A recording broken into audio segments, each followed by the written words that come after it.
It's Wednesday, October 29th, 17:10 p.m. I call to order the October 2025 special town meeting for the town of Stoughton. This meeting is now in session, and as you know, this is the second session of the special town meeting. The town meeting is being held in person at the Stoughton High School Auditorium at 232 Pearl Street. This meeting is also being broadcast live and live streamed through the Stoughton Media Access Corporation and is being recorded for future broadcasting. Please rise and stand if you are able and join me in pledging allegiance to our flag. I pledge allegiance to the flag of the United States of America and to the republic for which it stands, one nation, under God, indivisible, and liberty and justice for all. Thank you all. Please be seated.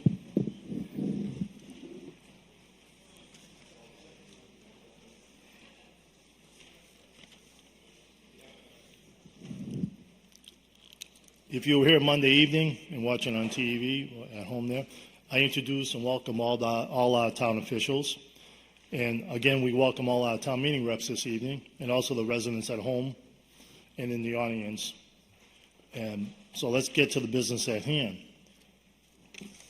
I would like to just give two announcements. As I mentioned on Monday evening, there's a Stoughton 300th anniversary flyer out front on the other table. Feel free to look at that, pick that up, take it home with you. And also there's a banner application out there if you're interested in purchasing one of the banners. Also I'm announcing this Saturday, U.S. bands at Stoughton football field, high school football field. Trying to think who I was asking to come down front if they want to say a couple words. There he is, Frank. Come on down, Frank. Introduce yourself to that microphone and just give a short presentation on this. Hello? Hello. All right. I'm Frank Lyons, Precinct 8. As Bob mentioned, I'd like to offer an invitation to everyone. Stoughton is hosting the U.S. Band's High School Marching Band Championships for Massachusetts and Rhode Island, Saturday, November 1st. There will be 22 local high school bands competing. It's going to be the largest competition in the state this year. The competition starts at 1 p.m. and wraps up at 10 p.m. in the evening. It's over at the football field. So you don't have to stay all that time. Stoughton is scheduled to perform at 7:45. All right. These kids are really, really good at what they do, and they work very hard. They've taken first place in all the competitions they've participated in this year, and the ones that didn't take first place, they took a gold medal. So I'd like to invite you all to come support them. Showing up really does make a big difference, and it's a good time. It's something that we can all be proud of. All right. Thank you, Bob, and once a night, always a night. Okay. Thank you, Frank. Appreciate that. So again, that event is this Saturday, November 1st. All right. So to proceed in our meeting tonight, we have to determine if we have a quorum. So the clerk's ready. I'm going to call the precinct chairs, and please tell me the number of people in your precinct that are present this evening. Juan Fox, precinct 1. 14. Precinct 1, 14. George Stalinsky, Precinct 2. 19 for Precinct 2. Matthew Callis, Precinct 3. 14 for Precinct 3. Julie Gito, Precinct 4. 16 for Precinct 4. Dex Lanson for Precinct 5. 14 for Precinct 5. Bob Kirby for Precinct 6. 15. Thank you, Bob. 15 for Precinct 6. Diane Dolan, Precinct 7. 13 for Precinct 7. And David Sheehan, Precinct 8. Pat, thank you very much, Pat. 10 for Precinct 8. Okay, stand by. 115. We have a 115 town meeting reps present, and a quorum is 85, so we do have plenty of reps here this evening to conduct our business. Thank you all for coming this evening. Just a couple of quick announcements. Please silence your cell phones. And just a reminder, if you happen to leave early, please turn in your clickers to the precinct chairs. And as you know, and I apologize if I'm insulting you, but no one's allowed to vote except using your own clicker that is assigned to you. We all know that, so please don't drop off your clicker if you leave to have someone else vote it. Not accusing anybody, I don't think it ever happened, but just don't even think about it. So we thank you for that. So as you know, our revised motions, procedural motions were voted in on Monday, October 27th, and they are still in effect. And they're still on the virtual table, and there were some copies out front. I noticed that on the moderator's table. So let's get right to business here. On Monday evening, on the 27th, we finished up with Article 14, the disposition of the land portion of Assessor's Map Lot 76-147. But we did also vote to have Article 12, the zoning map amendment, as a first order of business evening. So please turn to page 13 for Article 12. And I will ask Peter Murphy to make the motion, please. It's on page 13. Peter Murphy, Precinct 2. It starts on 13, goes to 14. Proposed motion is, I move that the town vote to amend the town of Stoughton zoning bylaw and zoning map as printed in the above and described therein.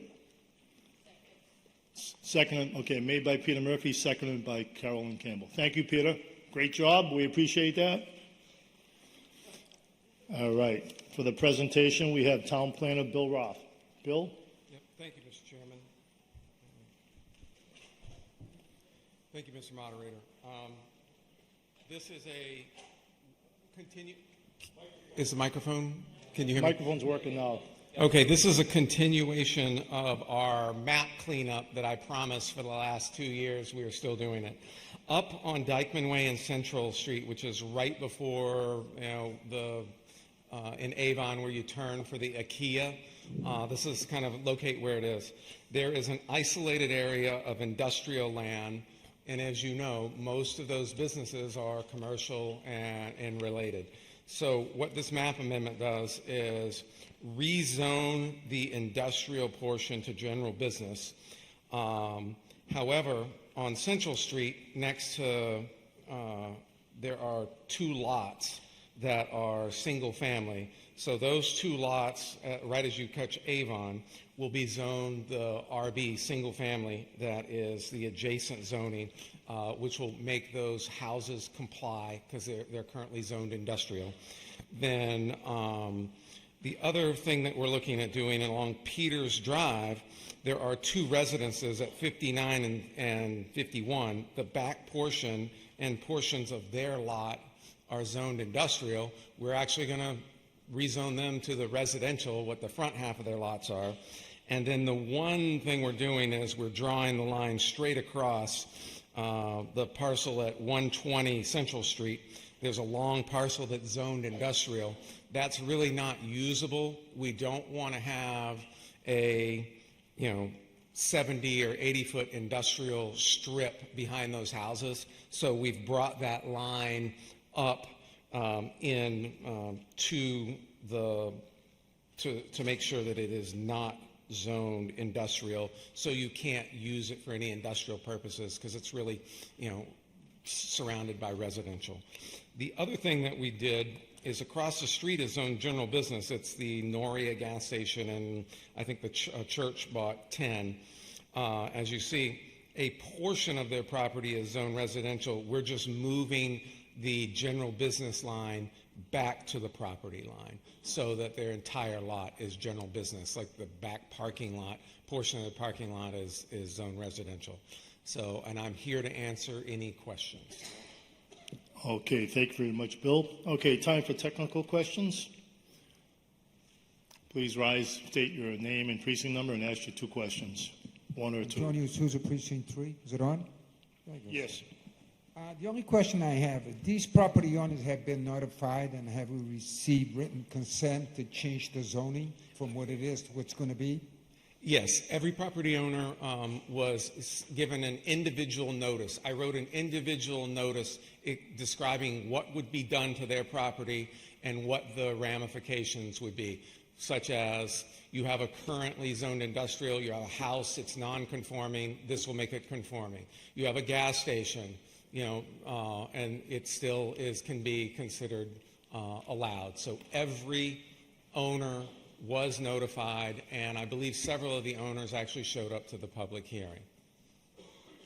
I just hope we're not walking into a can of worms. These people come back and fight it. Is there a Send question it there, in. Tony? That was my question. So Okay, thank you very much. Okay, Joanne, please introduce yourself. Joanne O'Reilly, Precinct 2.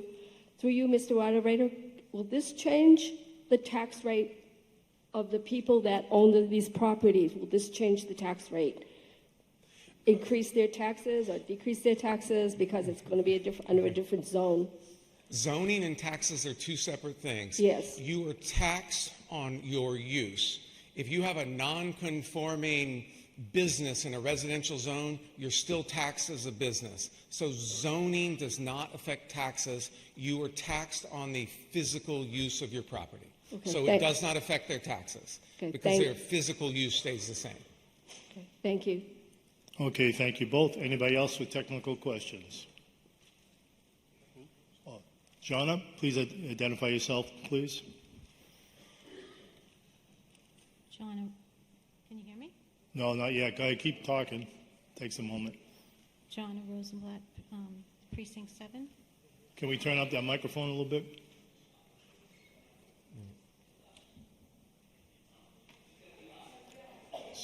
It is on, okay. Okay, I just wanted to know two things. So the only thing that this is affecting is compliance?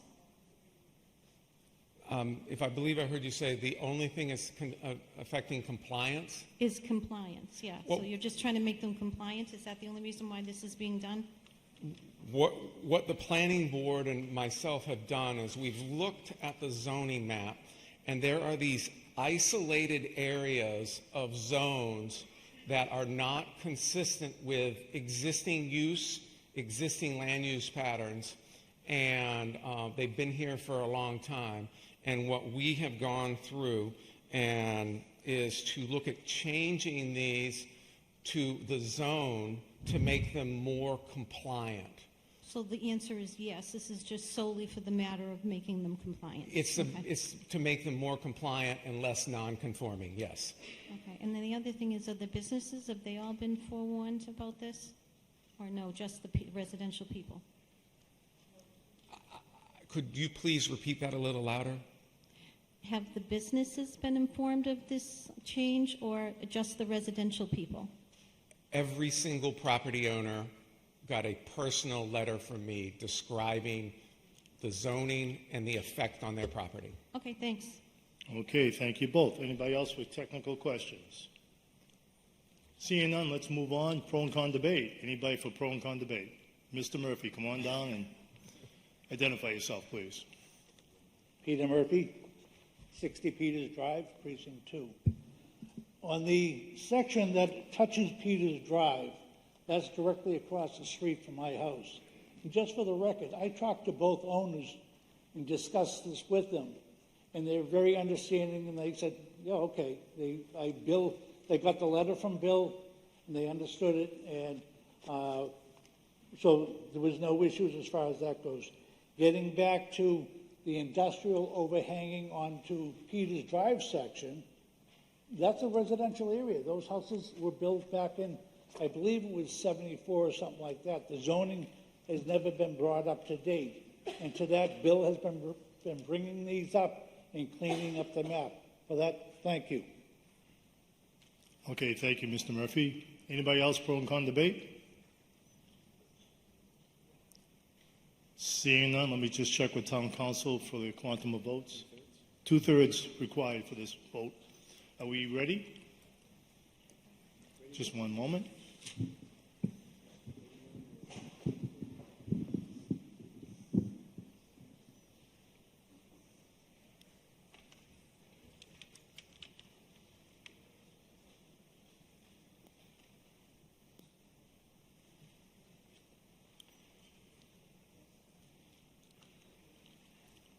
We're good? Okay, we're ready now. Please vote as soon as it comes up on the screen.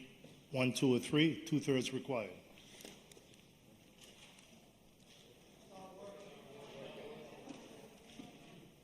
Is it not working? Please stand by. We'll get that. We'll get there. We'll get there.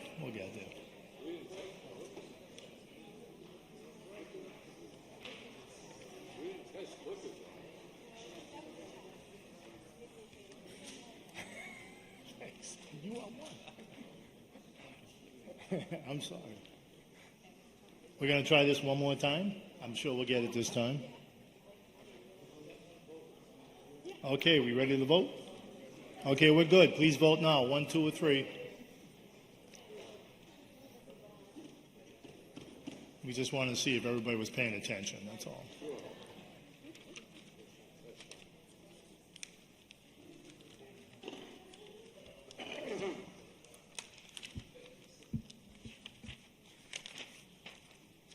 All right, motion passes by a clear two-thirds. 114 yes. Let me just write this down. 2 no, and 0 abstentions. I declare that a vote. Thank you. All right, let's move on. We're moving on to Article 15. That appears on page 16 of the booklets. That's demolition of the State Theater. I ask for Carolyn Campbell, Finance Chair, to make the motion, please, when you're ready. Thank you, Mr. Moderator. I move that the town vote and transfer from building stabilization $1 million to raise the property known as the State Theater located at 797-809 Washington Street and shown as Assessor's Parcel 054392 0, and further to authorize the Select Board to enter into any and all agreements necessary to effectuate said demolition. Okay, is there a second? Seconded by George Stalinsky. Thank you. And we need the Finance Committee report, please. The Finance Committee voted 8-5 to recommend approval of this article to town meeting. Thank you very much. Municipal Operations, Cynthia Walsh, please. The Municipal Operations Committee voted 5 yes, 3 no, 1 abstention to recommend approval of this article to town meeting as written in the warrant. Thank you, Cynthia. The Fire Chief, I believe, is going to make the presentation. Thank you. Thank you, Mr. Moderator. Good evening, everybody. And thank you for letting me present. My goal tonight is really to talk about the dangerousness of this building. I am not here to talk about the historic factor or the finances and how they work. What I am going to describe as to what I went to the town manager on is the importance in the unsafe building we have, and it's been there, and it has been, for the most part, unoccupied, and it's a danger. It's not only a danger to us firefighters and the men and women of the fire department, but it's a danger to the community. I just did, and I will keep it brief because I won't get into tactics and strategies because I'll be here all night, but the idea here was really to show you why it's dangerous. And I know it's something we might drive by every single day, and it's become that one item that we're just kind of used to. But it's something that keeps us up at night. And I can tell you, when I had my assessment for fire chief, where chiefs came in from Lynn, Lowell, I believe New Bedford, these big cities, my assessment was on this building, and they picked it. I don't pick it. So when chiefs with that type of experience dealing with large mill buildings understand how this could actually create such a problem, I think it's not only me speaking, it's also probably hundreds and hundreds of years of experience. So, okay.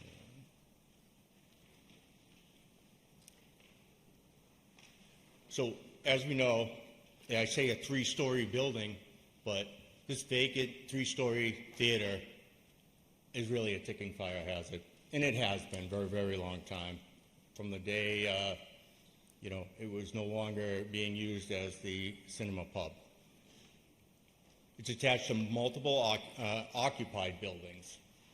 That's a concern. It's not only a concern for occupants, but it's a concern for downtown business and just basically the overall, the look of the downtown. I've been through that building multiple times. Me and the building inspector have gone through there recently. They have done structural breaches, no work, just demo, and created flow paths. There's breaches in walls that would allow, as I look at it, fire to spread rapidly and also be hidden. As we know, it was built in between 1925 and 1927. There's some historical lessons in the fire service. One really close of these types of buildings is the Strand Theater in Brockton. And although it was years ago, it was built the same way. They lost 13 firefighters. When did they lose them? When they went in, the fire was out, and they were overhauling the building, making sure that they got everything, right? Probably, everybody was, it's when you really kind of let your guard down. The fire's out, all right, let's just go in and do some overhaul, pull stuff out, make sure it doesn't rekindle. But recently, buildings of that size or that age, the Roseway Theater, major fire, roof, interior, total loss. That looks like it's sort of a standalone building. The other one was the building in Texas, century-old building, heavy fire, rapid collapse. I have some other obstacles, and this isn't about replacing water lines, but I'm just telling you, I need about 5,000 or 6,000 gallons per minute to put a fire out if one was to start here. There's no fire protection, no fire notification system, so we won't know that this building is burning until either it happens during the day and people see smoke, they smell an odor of smoke, or quite literally, fire is coming out of the roof of it.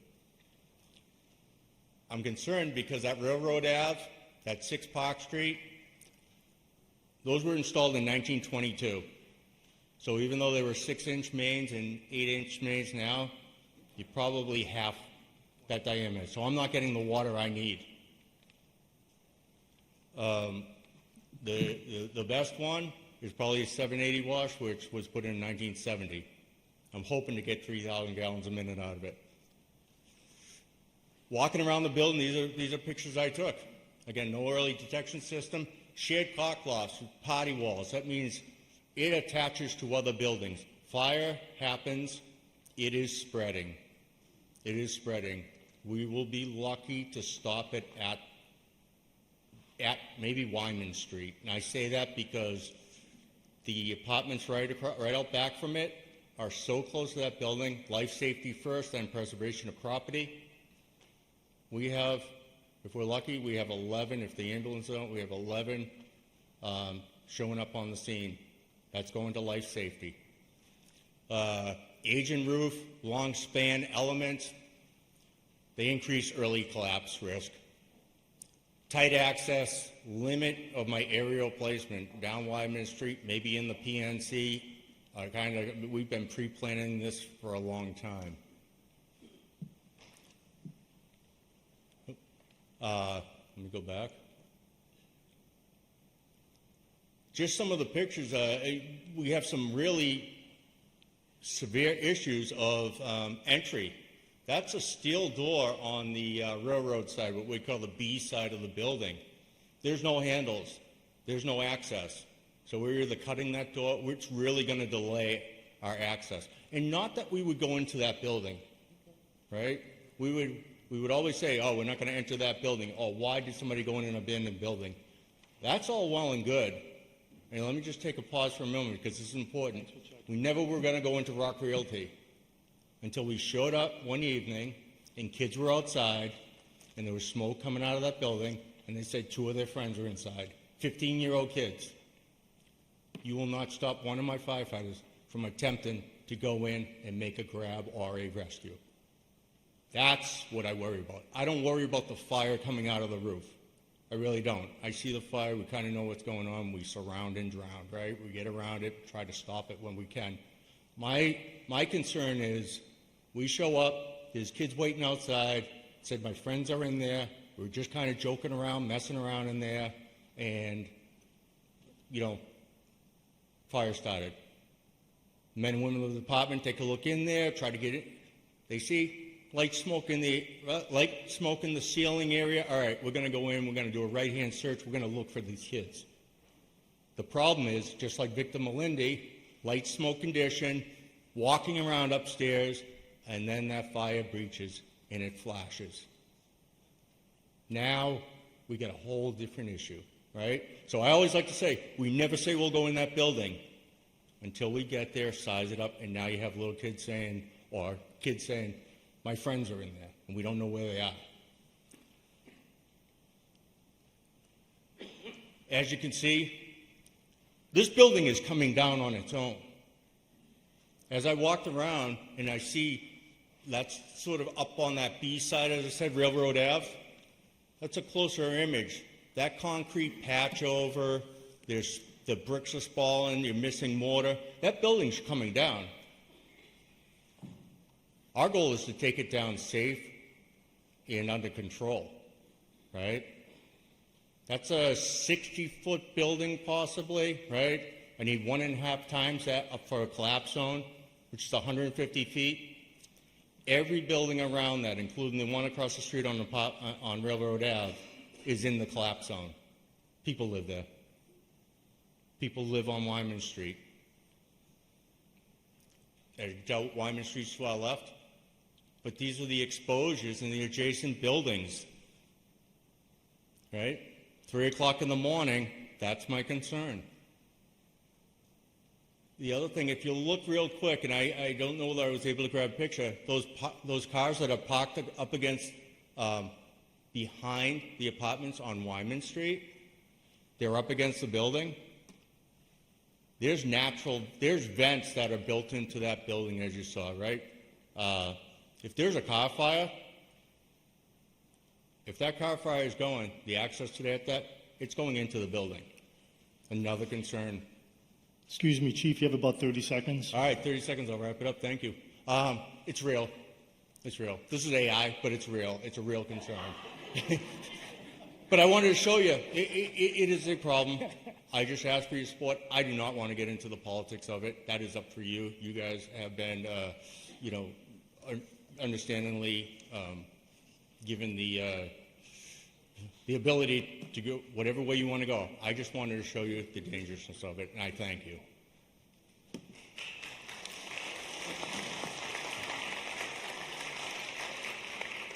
Thank you, Chief, for the presentation. All right, now we're getting the technical question section. Please come to the microphones, and I'll try to get you in order. I saw Juan Fox. Please identify yourself, please. Juan Fox, Precinct 1. First question is, does the town provide citations for dangerous building conditions or improper storage of materials?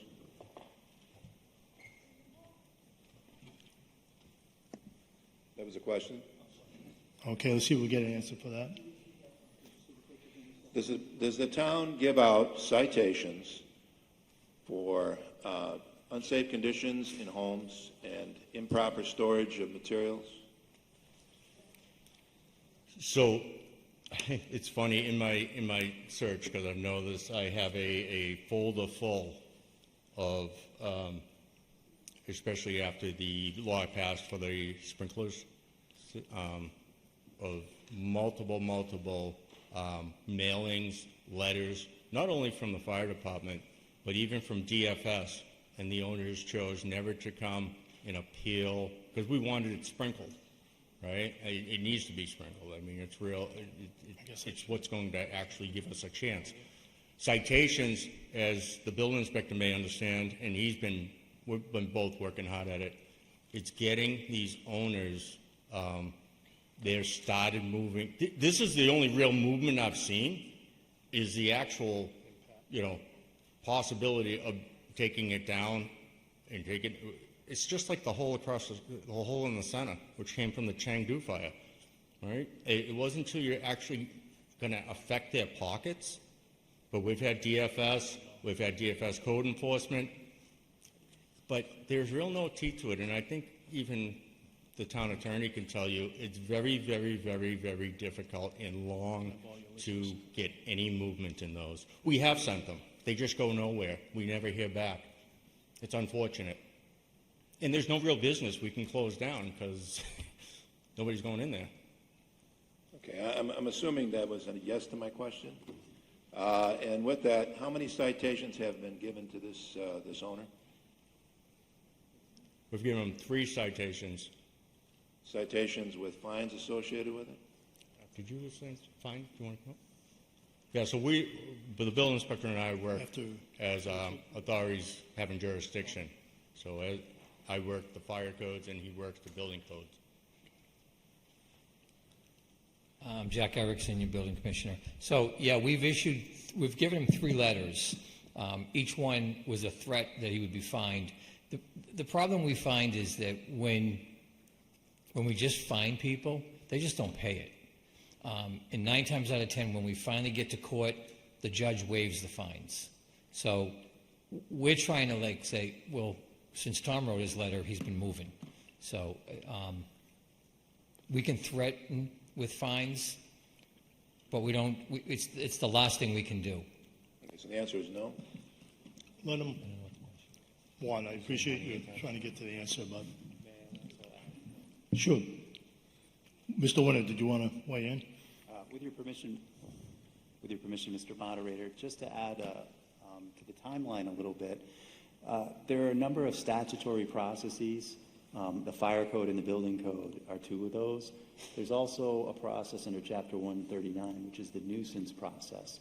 That's under the jurisdiction of the Select Board.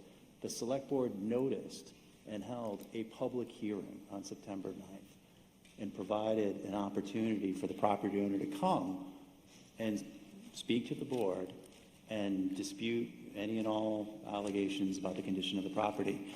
They did not appear, is my recollection, and the board went forward and issued that nuisance order, which pursuant to the statute requires the owner to raise the building within the time prescribed. There was no appeal and there was no compliance. And so that notice then gets recorded at the Registry of Deeds, which was done. And so just in addition to what the chief and the building commissioner mentioned, I wanted to add that too, that the select board issued an independent order after a public hearing that's now been recorded against the property. Thank you very much. Thank you all. Okay, next up, he is Elliot Hansen. Thank you, Mr. Moderator. Who owns this property and what's to become of it after it's torn down? There's 2 questions there, so let's take one at a time, okay? All right, do the first one first. Okay. I'm not exactly sure how to say his name, but it's in the letter that Tom sent to him.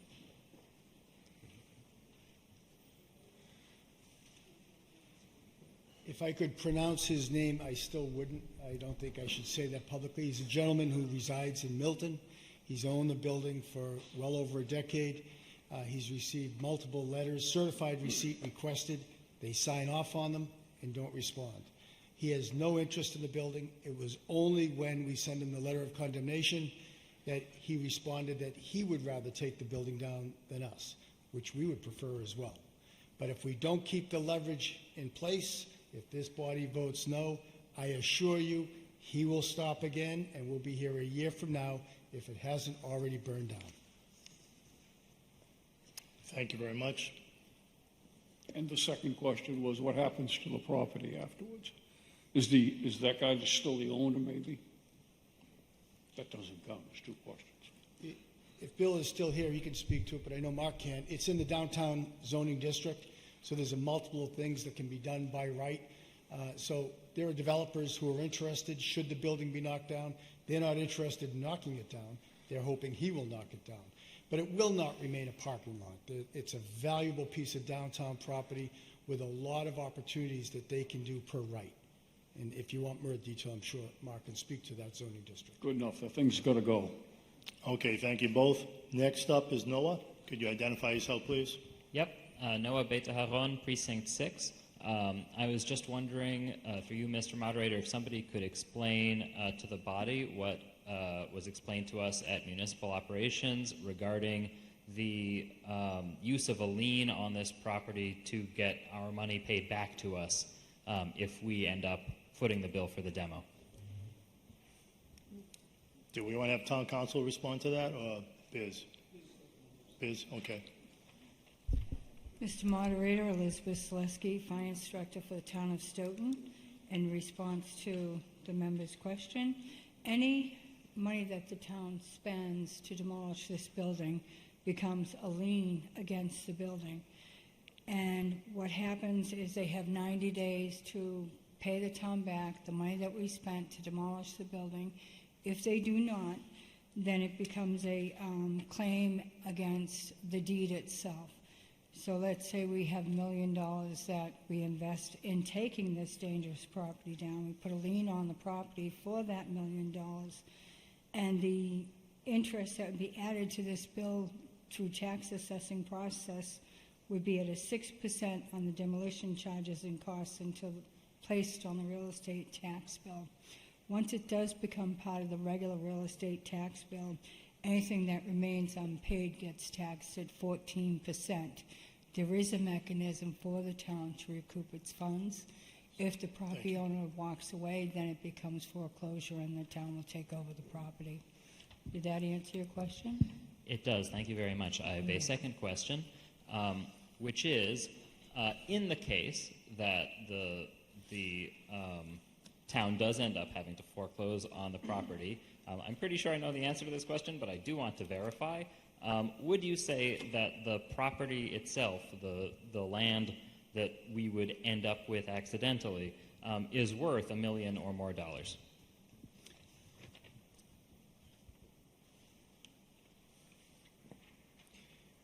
Through you, Mr. Moderator, Noah, if we move forward, if the body decides to move forward to take that building down, before we did so, we would have it appraised, so we don't make a bad investment. But it is in the downtown district. That land is incredibly, incredibly valuable. It's more valuable with the building down than it is with the building in place. But I know that our position would be well protected, and it would be a better investment than we're getting right now in mutual funds. Yeah. Good. Thank you very much. Okay, thank you both. Let's move on. Next up, Eric Coleman. Eric Coleman, Precinct 5. My first question was asked. The second question is, we said the owner would be responsible for that money. What are the probability of him paying it? Or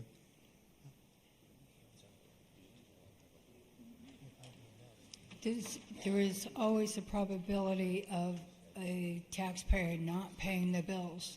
In that case, it would go to foreclosure, and when it goes to foreclosure, the town would take ownership of the property, and by law, we would be allowed to auction off that property, and the town is first paid.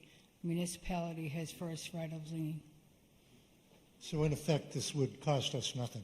Thank you. It's a question. No comment, just questions. Question.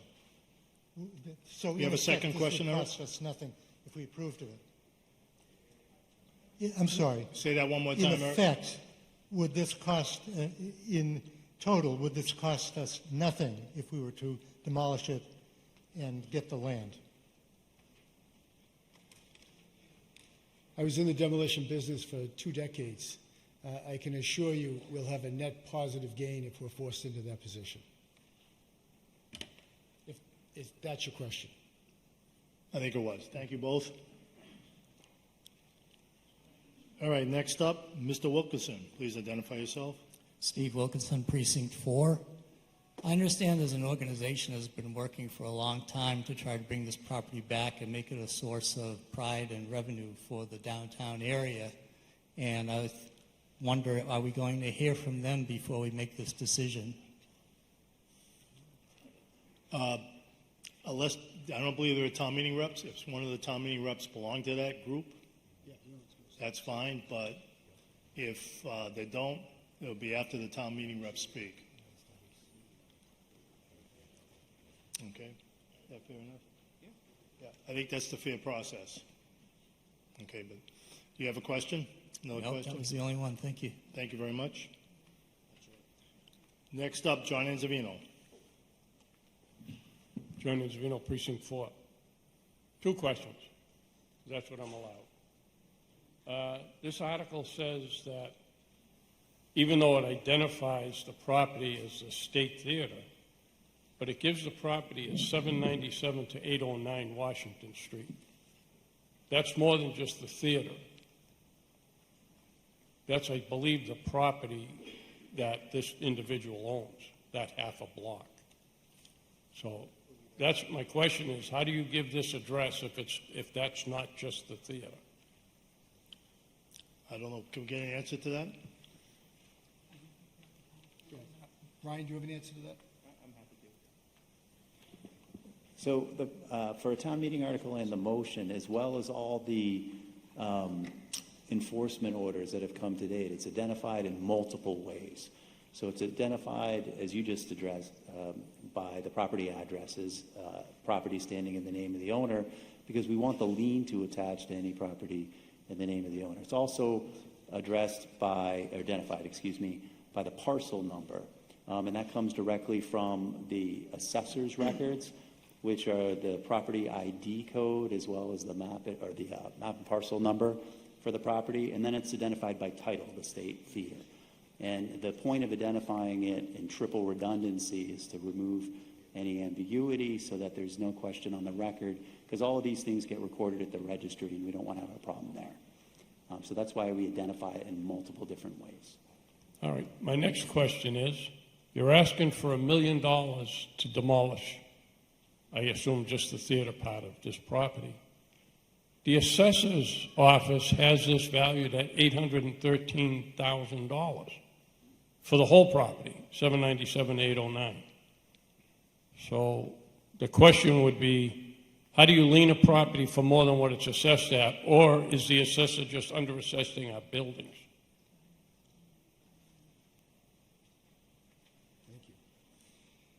Again, John, that's perhaps more of a legal issue. Closer. That's a legal issue. I'd defer to Brian, but Biz keeps reminding me, and I don't mean to be sentimental, but she's 100% right. What's the value and the risk to our lives of our first responders, John? There are liens on properties every day that far exceed the value of the property. I don't think this will be one of them, because that lot of land in our downtown district is very difficult to value, but we know it's very, very high because of what it can do by right. So no, there are people everywhere that have liens on their properties that far exceed their value. That's not unusual. This won't be one of those cases. But the other part of that question is, why is it assessed so low if it's worth that much? We didn't prepare for an assessment question. We're here to talk about the demolition of a building that's a present danger to the downtown Goes hand in district. hand. Thank you. No back Duly and noted, forth, John. please. No back and forth. Thank you. Thank you both. Next up is Mr. Ani Feinberg. Arnie Feinberg, Precinct 6. This is a question for Mr. Coulter. In the Finance Committee, you mentioned that they had started preliminary work on the demolition. Could you give us an update on what's happening? It's a great question, Arnie. Thank you. It was only after the building owner received certified receipt requested letter from the Select Board of the order to demolish the building that the owner hired an engineering firm, and the engineering firm took out a permit for selective demolition. Selective demolition is not the tear down of the building. It's to penetrate certain exterior walls to see where it's connected to adjoining buildings. So they've begun that process. Again, as I said earlier, if the body votes tonight in the affirmative, that process, I'm fairly certain, will continue. This money will never be used. If this is voted down, I'm certain that project will end tomorrow. I hope that helps, Arnie. You have another question, Ani? I do. Okay, go ahead. Now, if we take out the $1 million, okay, my biggest concern taking it out, is I want to see it put back into building, what do you call it, the savings account. We're beyond the scope right now. We're What's beyond that? the scope. The My scope is- question is, Well, we're just talking about pretty much raising the building, taking. we're talking about $1 You're million. talking about That's putting how money you back make a in. You want to decision. spend $1 million, don't you? Excuse me.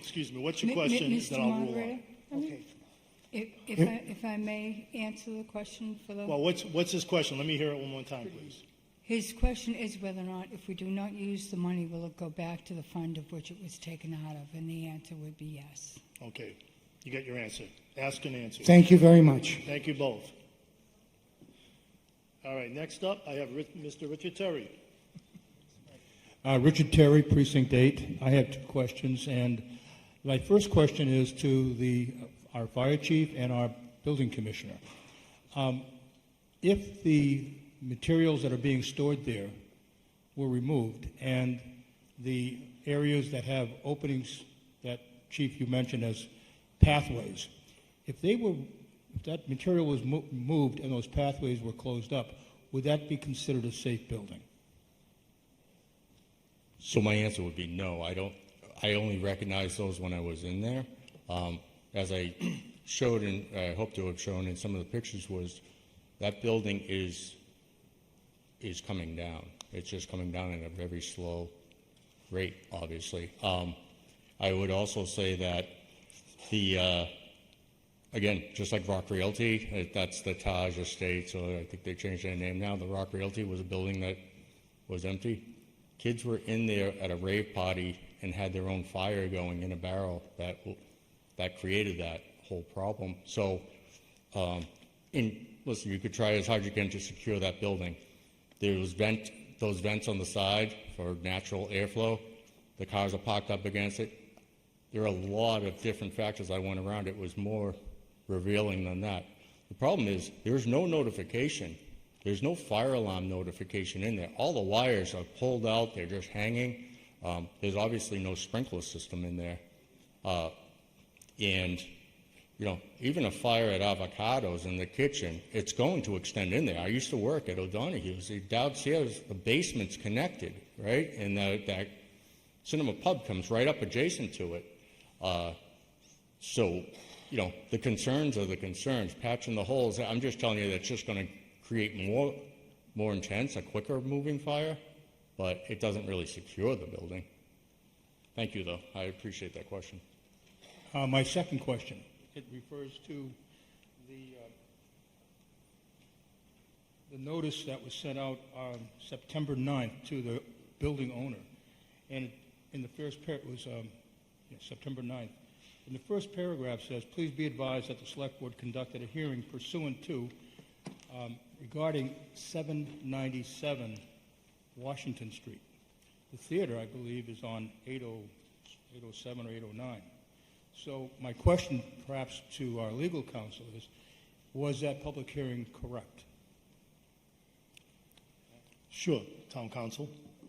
So under through you, Mr. Moderator, to the speaker, under the assessor's records, the parcel is identified in 2 ways.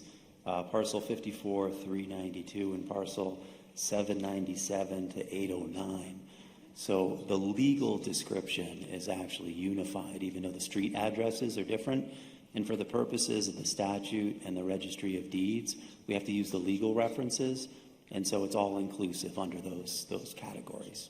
And so that's why we, again, to an earlier speaker's question, why we do the sort of the triple redundancy approach on each of those. Okay, thank you both. Next up, I have Jonah Rosenblatt. Thank you, Mr. Moderator. I'm just curious, wouldn't you agree that an appraisal is factual guidance so we know what the property is worth? And I don't understand why we don't have that. How can we move forward and make any kind of proper decision without an appraisal? We're not, through you, Mr. Moderator, we're not contemplating buying the building. We're contemplating removing a public risk. And should we have to do that because the owner won't, we will, I'm sorry you're shaking your head, you've asked me a question. I know, I'm shaking my head because that's not answering my question. No, well, he did answer your, he's trying to answer your question now. But You I'm asked it- asking wait, why we Jonah, don't have just an give me- appraisal. Jonah, just give me a moment. Okay. Let the town manager answer your question. Okay, and I was, Then- but he's all got right. me, so, okay, ahead. go ahead, please, go ahead. We did not do an appraisal, that's what I said, because we have no intention of buying the property. We're not developers. We're not buying anything. We would take action and lien the building if necessary so as to avoid a catastrophic problem. When, I'm not finished, please.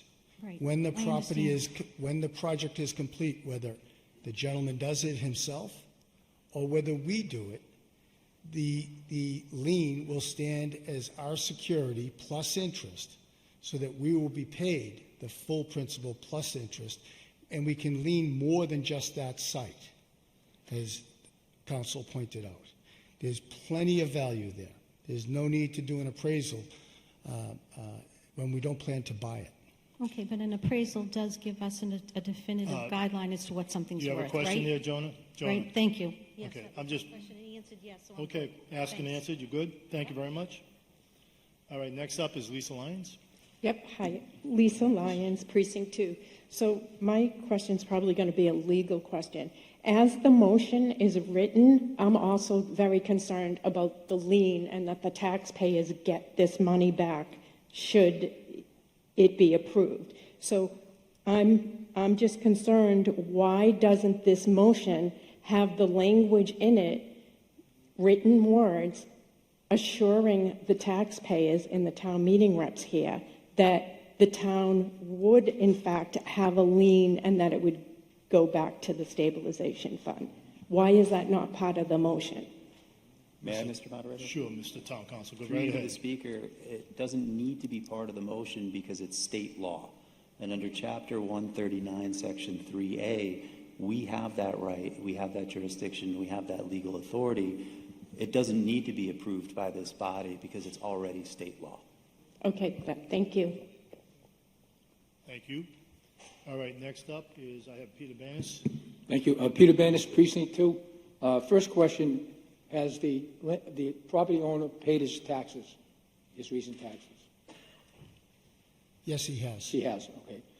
My second question is, I don't think anyone in this building wants to see a hole in the ground like we had on Washington Street that we finally did something with. And that's a comment, but it's also a question because I don't think anyone wants to see the hole in the ground for several years. Thank you. Okay. Mr. Moderator. Yes, Mr. I would Town suggest to Peter that the only reason there's an apartment complex there now is because this body took the very action we're asking this body to take this evening. That's why people want to make sure they get the town gets the money back. All right, no cross debate, please. Thank you. Thank you both. Next up, I have Mr. Matt Phillips.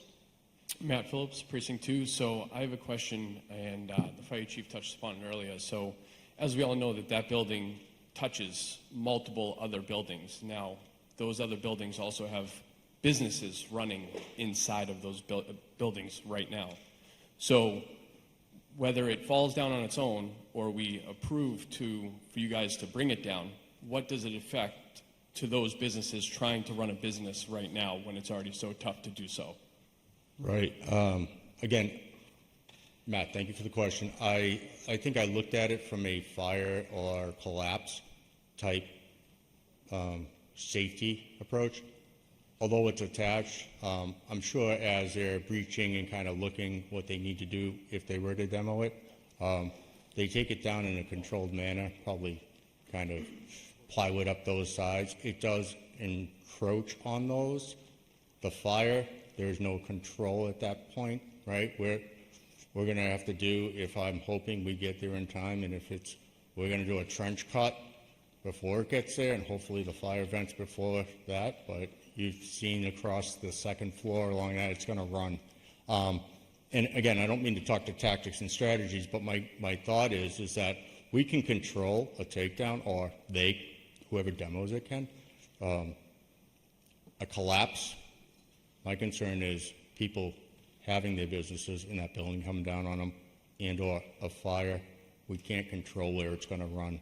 And so that's kind of I know it breaches in and where you enter the theater, It probably also, and I probably still climbs along and across the side where the Bellas used to be.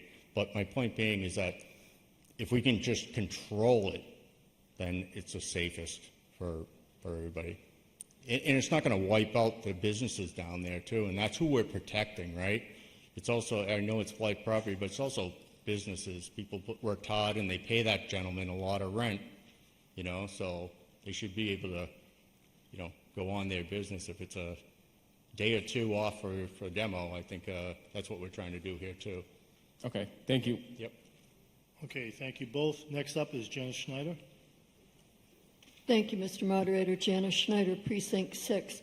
My first question has been answered. My second question is, you referred to the owner having property in Milton and in other places. Can those be, I don't know what the verb is, liened, have liens put on them to begin to accomplish what we're trying to do? I suspect the answer is no, but I'd defer to counsel through you, Mr. Moderator. Yes, Mr. please Moderator, go ahead. Through you to the speaker. No, that's outside of our jurisdiction. Correct. We're only able to manage things in the town of Stoughton. Okay, thank But you. let me just add a clarification. Sure, go right If ahead. for tax title purposes and property taxes, obviously our jurisdiction ends at the border. If for some reason, and this is just an asterisk to what I just said, we found ourselves in litigation and there was a judgment or something like that, that could be collected against any non-exempt assets standing in their name, which could extend well outside of Stoughton. So there's a small percentage chance if we ever ended in that scenario that we could reach other assets. But for this purpose, for a tax lien, which is essentially what this would be, it would only apply to Stoughton. Thank you. Okay, thank you both. I have next up Don Dino. Don Dino, 1308 West Street, Precinct 4, through you, moderator, to anyone who can answer the question. And I already know it, but I just wanted to reiterate. According to FOST, which is Friends of the Stoughton Theater, there was no structural engineer to tell it was condemned. Does it need to have a structural engineer to condemn that building? No, a structural engineer, I would be the one to condemn it, but only, right now, we've condemned it as the use, but also the structural piece is that even if he takes everything out of it and it's no longer a warehouse, then before he can do anything, he has to submit engineered plans to me showing that the walls, everything is structural integrity. And I don't have that. So I would condemn it still. Okay. And second question, I apologize. You know, having FOST, or Friends of the Stoughton Theater, being still involved, if they were to have some kind of word against this, would this slow their process, or how would we get into litigation and cost us more money? Thank you. Again, it's a question for legal counsel, but I don't believe the organization you're speaking of has any legal standing in this building. Okay, thank you both. Next up, I have Mr. John Taggart. Yes, John Taggart, Precinct 1. On occasion, where there's a demolition with an old structure next to an old structure, if there's damage caused by taking the theater down, and some damage occurs to the next building over, who's responsible? Thank you for that question. That is the business I was in. There's two terms. One is demolition, and that's what you would have seen at the East Wing of the White House. Full demolition, just take it down, take it away. And then there's a term called selective demolition, and that's where an engineer would be called in. And the engineer would do a study of the adjoining walls, and it would be taking down literally, as the chief explained, brick by brick, plywood piece by plywood piece.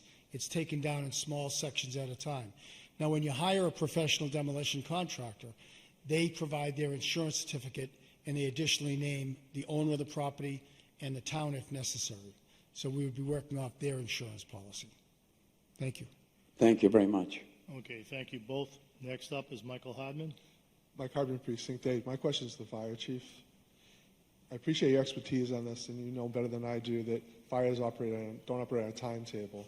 What can be done before the demolition to prevent you guys from having to go in that building? So, I mean, it's private property. You know, we can make the recommendations that we recommend, right? Whether, you know, early notification. Early notification is always good, but he has no fire alarm system in there. And he's not been the easiest gentleman to work with. As a matter of fact, I think he was in Greece for the longest time going, you know, not answering. But I guess, you know, as we do, our fire prevention division is excellent, and they do try to get some walkthroughs, make sure everything's good, make sure that building, maybe police going by, you know, making sure that there's no open doors, kids aren't on that roof, climbing that fence.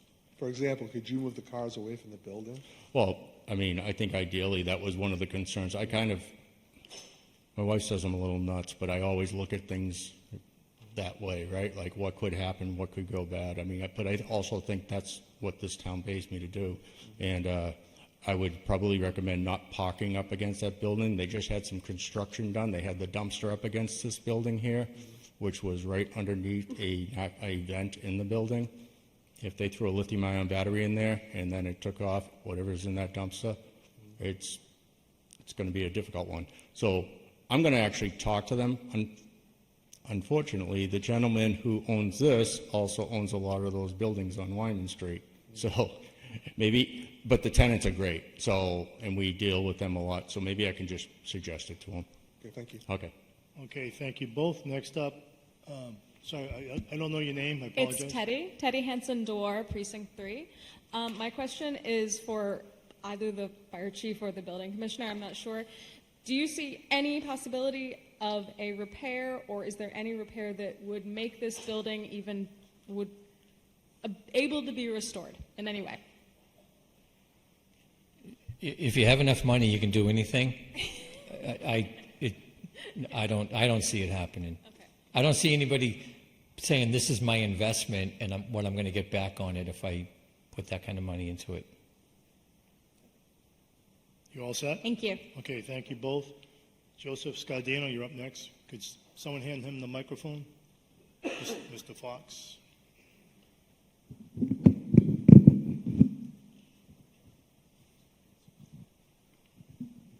Joe Scardino, Precinct 1. This question is going to be to council.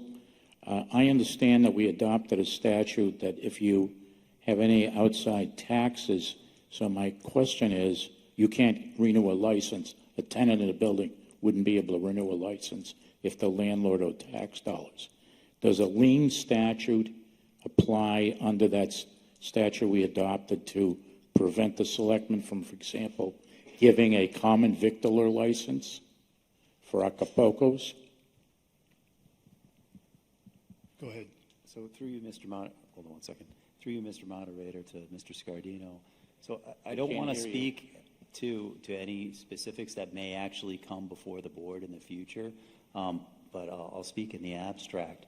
So the way those statutes work, and you're talking about Chapter 40, Sections 57 and 58, any arrearage, fine, fee, anything due to the town can be used as a basis to suspend, deny, or revoke any outstanding license or permit, and the town can follow that process. And so to answer your question, this would be included in that process if the board elected to invoke it. Are you all set? Yes, on that issue. Thank you. Okay, thank you both. Next up, Mr. Wilkerson, you already asked a question, right? Yes, I was wondering if I could ask my second one, please. No, I'm sorry. Once you go through once, that's it. Oh, okay. Thank you. Thank you for understanding. Joanne? Joanne O'Reilly, Precinct 2. Didn't realize that this gentleman, Mr. Demetris, he owns more of the buildings too, because we were just talking about the building bringing down.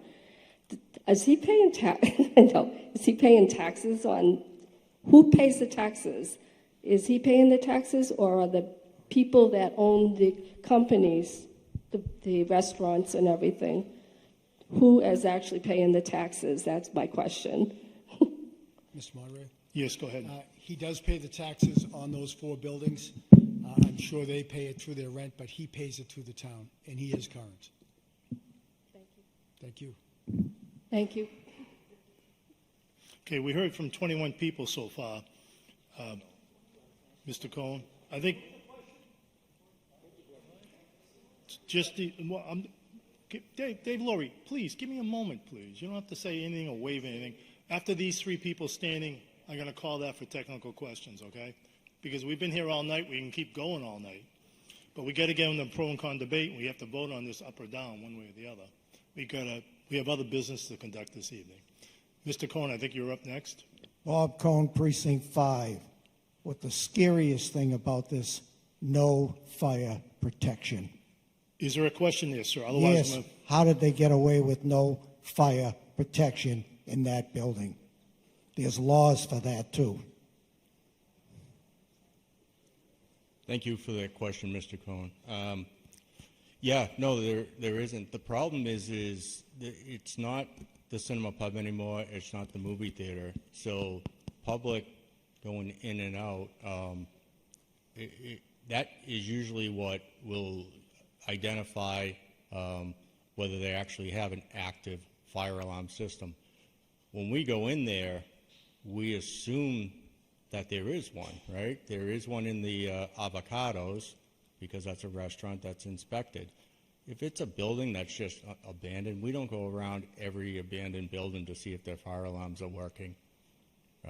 It's just, it would stretch our department out so thin, it just couldn't be done. So we try to focus on your nursing homes or your hospitals, but then businesses as well. So it's that thing. I think that building is just that building that we just have gotten used to, right? Like I don't even know whether it's just part of Stoughton's landscape.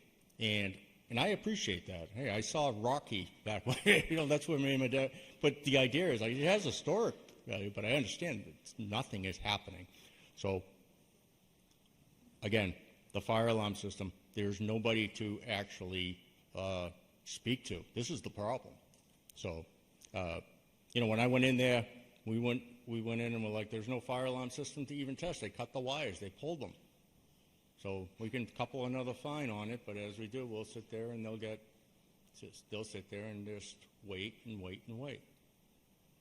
So. And also, Chief. Is this your second question? This is my second and last.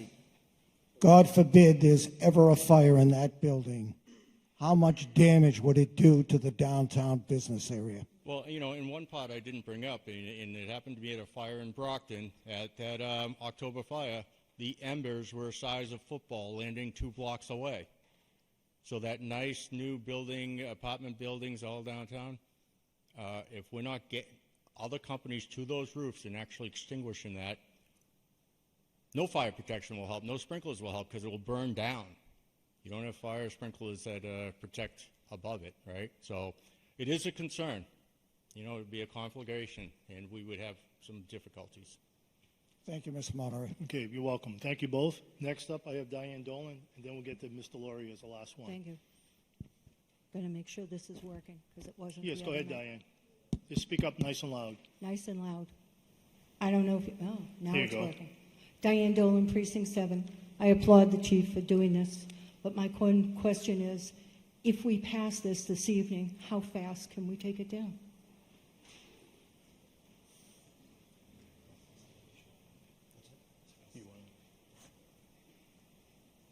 Through you, Mr. Moderator. Yes, go ahead.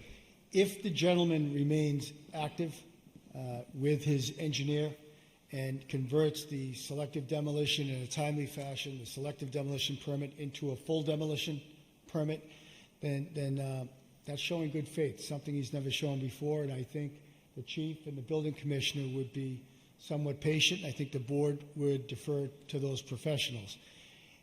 If he just stops acting, then I would suggest that the chief and the building commissioner would propose that we move forward as rapidly as possible. I wasn't going to do a second question, but it just brought it up. what do you consider a timely manner for him to do it? So as soon as I issue a building permit, you have 60 days, you have 6 months to act on 180 days. If you don't, then you have to come back to me and ask for an extension. What I would do is say, I'm not giving you the extension if the town is ready to take it. So he only has 6 months once he gets his permit to do something. I'm sorry, that's 2 questions. Thank you, Diane. Next up, Mr. David Laurie. Thank you, Mr. Moderator. David Laurie, Precinct 6. I only have one question I was hoping to hear, but here I am. Is this the first project of a new initiative that we're looking at, all the buildings that are abandoned that are either just as bad or worse? Or is this the only building that's abandoned that has anything even close to being as bad? David, I could not, through you, Mr. Moderator, I couldn't have written that question better. I appreciate it. I was going to give some closing remarks tonight, but it's all been addressed. One of those remarks were that this should be a notice to all building owners in the town of Stoughton, is that if you don't take care of your property and stay within the zoning guidelines, then this is the type of action this legislative body can and may take to preserve and protect the residents of the town. We haven't for a long time. You can drive through Stoughton and see buildings that are abandoned and that perhaps are being used as illegal warehouses. If this body takes this action, I think they'll think twice about their building. If this body does not take this action, again, we can send letters, but there's no teeth behind it.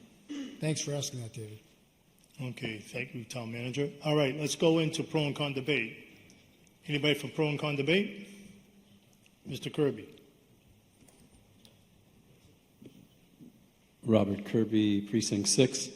I'm in favor of the demolition.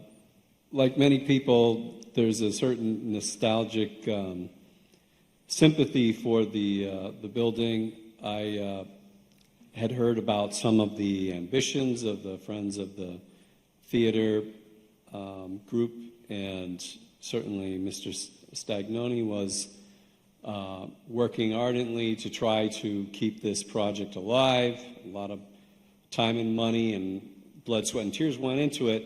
All that being said, I think that their ultimate vision of using the theater to revitalize the downtown falls short in as much as there's not a sufficient aesthetic street front facade to even capture the dynamic of a kind of revitalization of the downtown, not to mention the fire and the other logistics, parking and so forth. So if you look at a comparison of, say, Norwood Theater, which has this grand facade on a public square, you can see that the impact that that had in that community.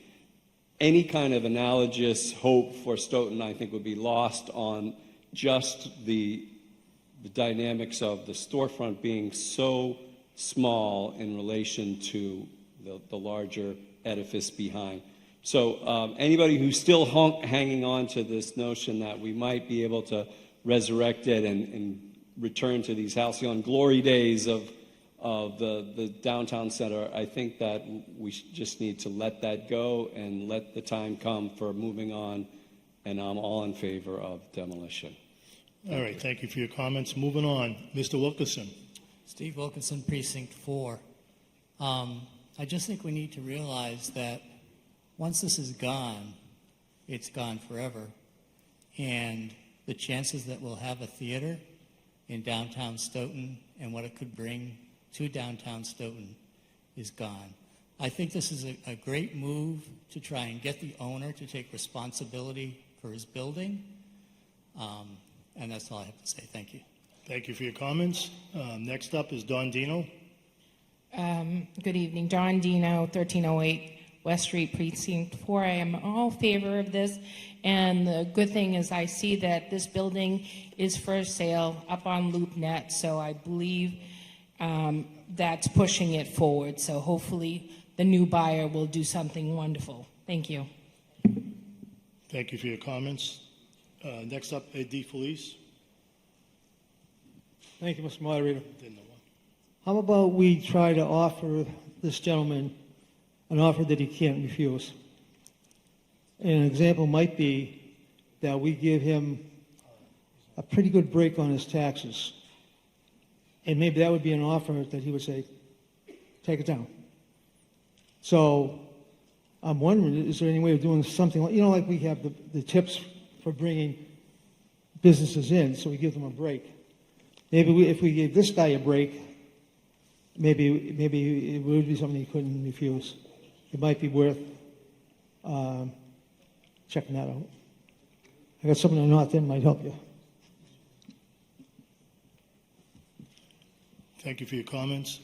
Next up, I have Noah. Mr. Stagno, I do see you up there, but you can speak after the town meeting reps speak, if there's time. Okay. Noah Betaron, Precinct 6. I want to acknowledge that everybody has very strong feelings about this building, about what we could do with it if it stayed, about what we could do with it if it didn't stay.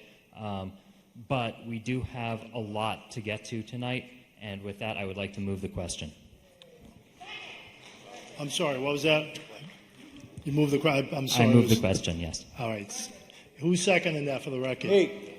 Cynthia Walsh seconding that for the record. Okay, that means cut off debate. All right, there's other people that want to talk, but I'll leave that up to the town meeting reps. All right, since this is somewhat of a controversial issue, can we set up for the cutting off debate? There's no debate right now. There's no debate. Let's try this on a voice vote. Point of information, please. Do you have a If point? somebody Can you speaks- identify yourself? Oh, Eric Coleman, Precinct 5. Yes. If somebody speaks, says something, and then says, I move the question, I think that move the question would not be valid. Let me ask town council for that. Someone did. No, moving the question is a privileged motion, and any speaker can make that motion at any time. It's Stoughton's practice that it not be made during technical questions, but once it's moved into pro and con debate, it's a proper privileged motion. Okay. All right.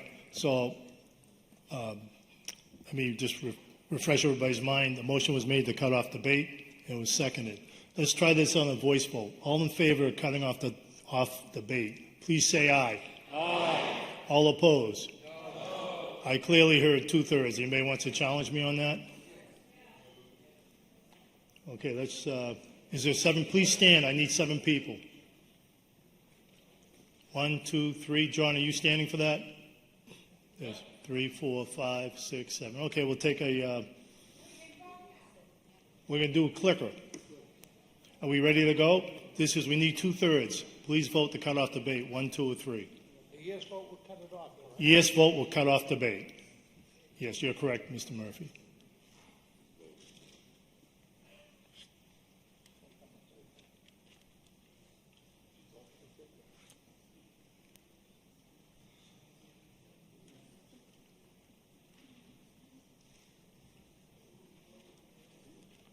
So, anybody want to do the math on that for me?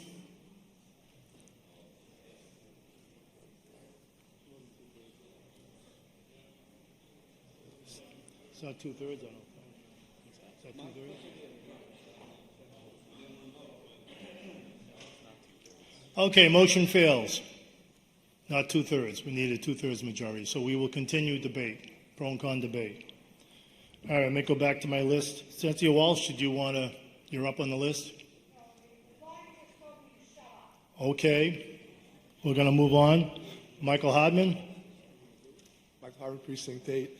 I understand the safety value of this. I just hope someday that we realize the value of what a theater could bring and revenue generator downtown. And it'd be nice to have, and I think you wax poetically, town manager, about what the train station is going to mean. And I can see taking your vision of the train station and jacking it up a bit for the theater and bringing people into town.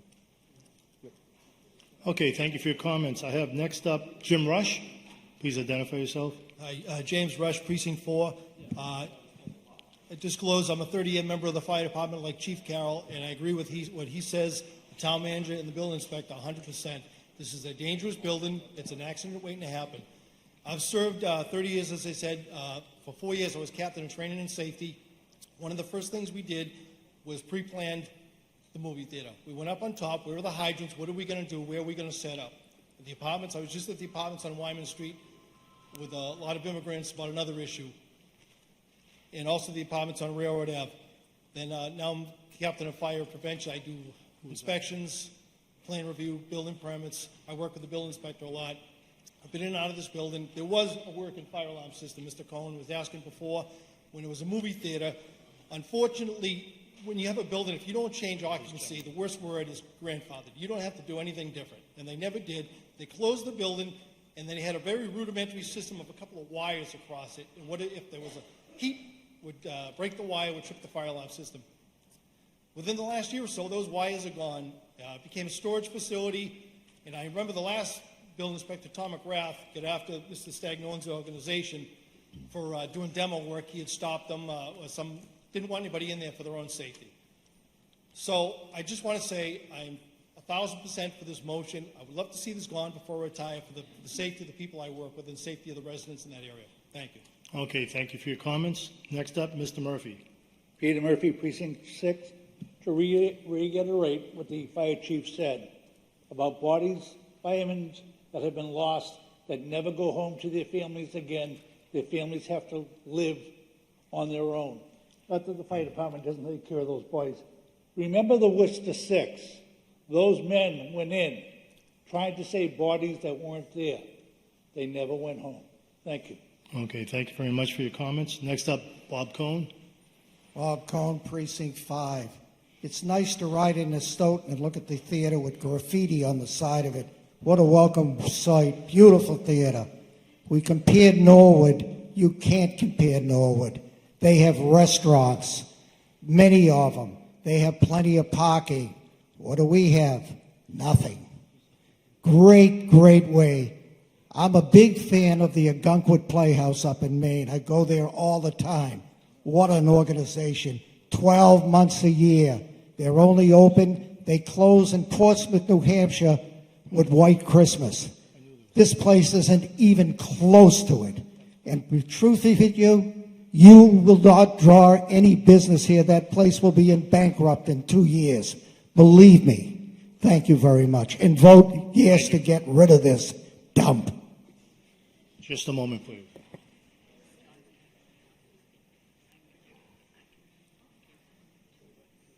No, you can speak after Tom meeting reps are done. Pardon me?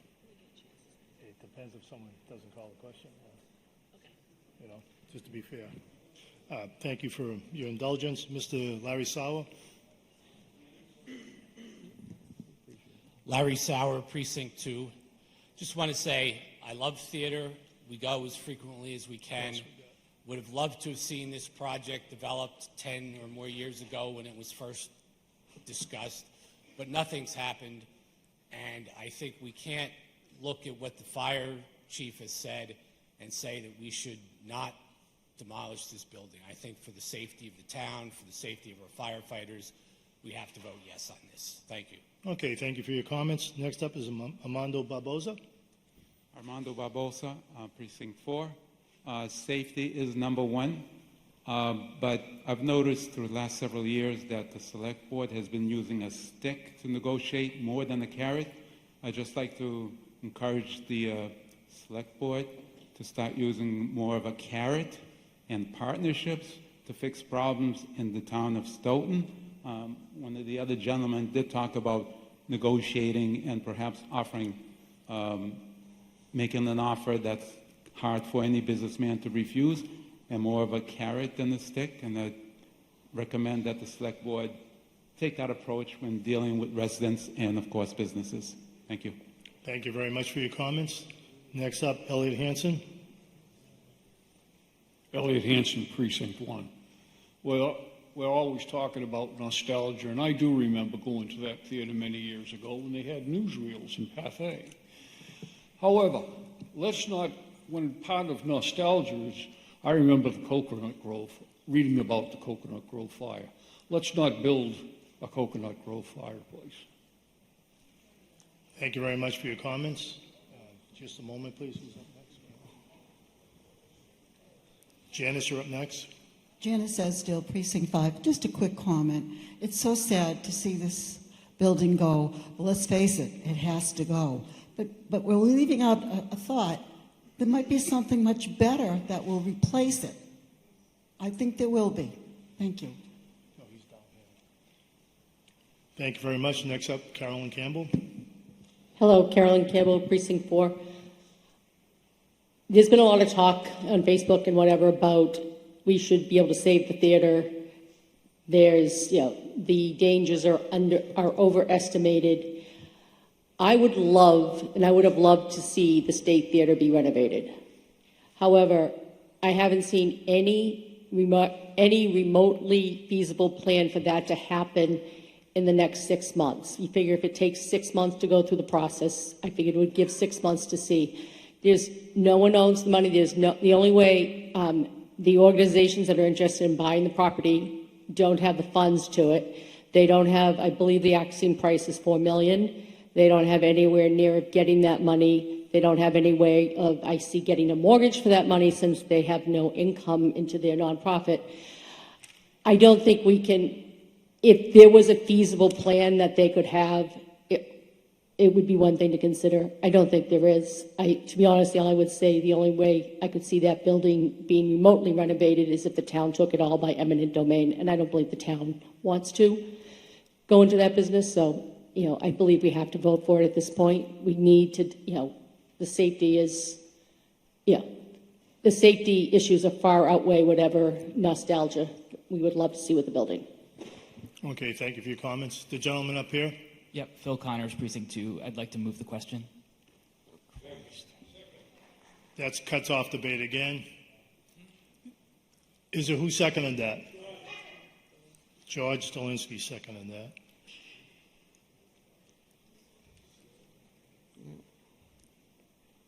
Just give me a moment here. All right, let's do by clicker. Okay, we need a 2/3 majority. Are we ready? We just need a moment.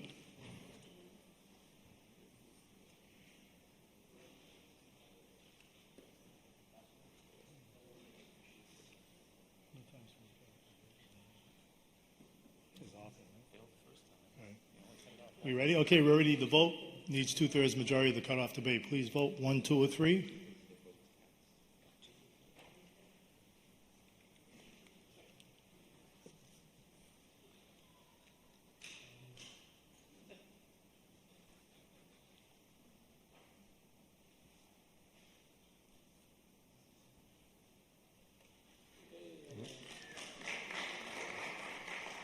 That looks like a 2/3 to me. I don't know what happened to the screen.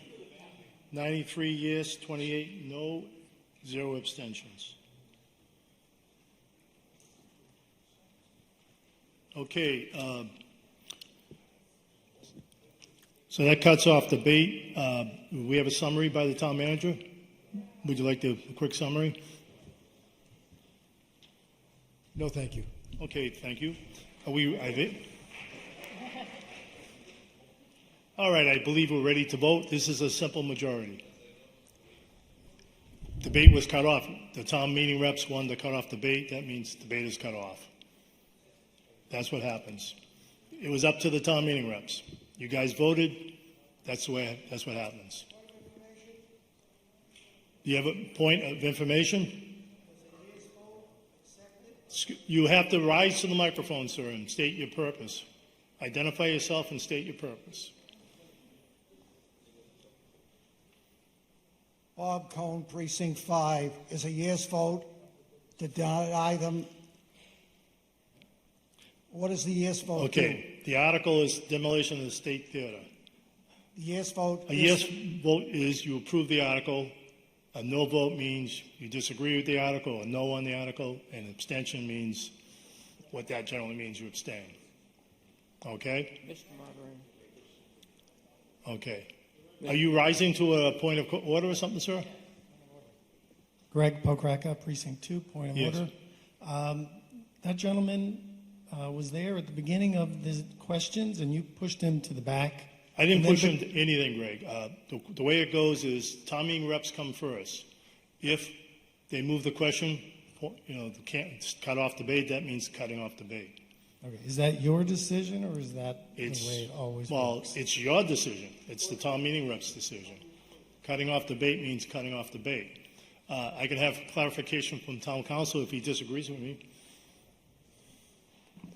Mr. Moderator, through you to the speaker. No, I don't disagree. And also, that's a practice that's been recognized in every edition of town meeting time since its first publication. It's a parliamentary procedure. And so it's this body's decision whether or not to extend debate or cut it off. And the body voted, that vote was counted, and it passed by 2/3. Yeah, I would prefer Mr. Stagnone to speak, but the body has spoken. Okay. You just Okay. moved him to the back of the line, that's all. No, I don't think I moved him. I just told him that he can only speak after the town meeting reps. But thank you for the information. Okay. Right. And also for clarification, I appreciate Mr. Stagnoni coming out this evening, standing up there. I apologize for what it all happened, but that's the process. But he's not a town meeting rep either. So that's the process. And this body has spoken. Mr. Vaughn, Nokian, do you have a point of order? I just want to clarify. Is this a borrowing article? Because it says borrow up there. Does it say borrowing? Yeah, it actually says borrow. So is this a 2/3 then? It says borrow in there. Okay. I'm reading what's on the screen. Okay. The motion was to transfer the money from the Building Stabilization Fund. That's right. Can we get that? Thank is you. there a way I'm to just get the reading motion up on up the there? screen.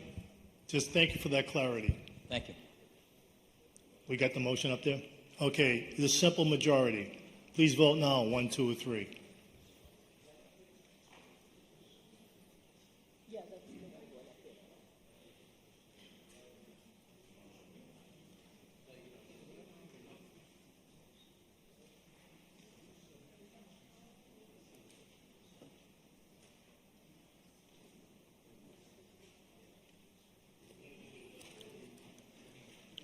What's the vote? Point of order. 1 minute, please.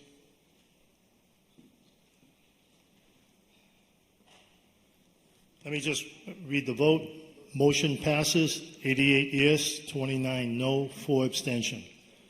Dave, you have a point of order. I just want to make sure, because I didn't do the math right on the fly. In taking stabilization money out, what is the quorum you need? What is the actual quantum number you need to take money out of stabilization? I'll defer to town council. So, Mr. Moderator, through you to the speaker, it's a good question because it was amended in 2024. Previous to that, any funds transferred into stabilization were majority, but out of was 2/3. In 2024, it was amended, and for any special purpose stabilization fund, including a building stabilization fund, it's only majority now. Okay. So, just to move on, Article 16, middle of page 16, purchase of 30 Porter Street property for town parking. Carolyn Campbell, can I have the motion, please? Thank you, Mr. Moderator. I move that the town accept as a gift or otherwise acquire 30 Porter Street for town parking and transfer from the Building Stabilization Fund $250,000 to fund said acquisition and to authorize the Select Board to enter into and or execute any temporary or permanent easements, agreements, or instruments as may be necessary for such conveyance. Is there a second? Second. Seconded by Elliot Hanson. Just give me a moment here. All right, can I have the Finance Committee report, please?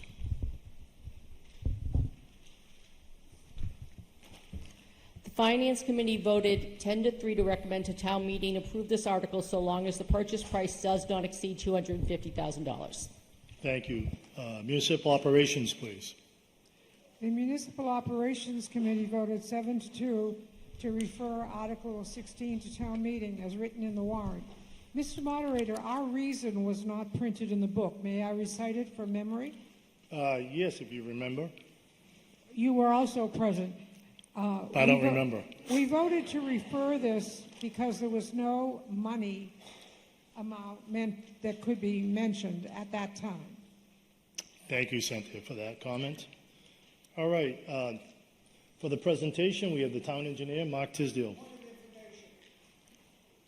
Mr. Cohen, you must rise to state your point of information and identify yourself. You have to use the microphone, please. My name is Robert Cohn, Precinct 5. I amended this. I went to Town Hall on October 22nd at 11:20 to amend this. Mr. Cohen, thank you very much for that information. But the motion is from the book right now. You haven't made, are you making a motion on that right now to amend it? Yeah, we should hear the presentation first, then you can get up and amend the motion if you so desire. Okay, thank you so much. Okay, thank you, Mr. Cohen. All right, back to Mark Tisdale. Good evening, everybody. Nice to see you tonight. Mark Tisdale, Assistant Town Manager. Just before I get into the presentation, I just want to tell you tonight it's really an article for you. I'm here to give you the information so you can make a good decision on this. I'm looking at this as we're a team. It's not a certain person here with an article telling you to approve it. We're working together on this. This is how the whole process has been since this article came forward.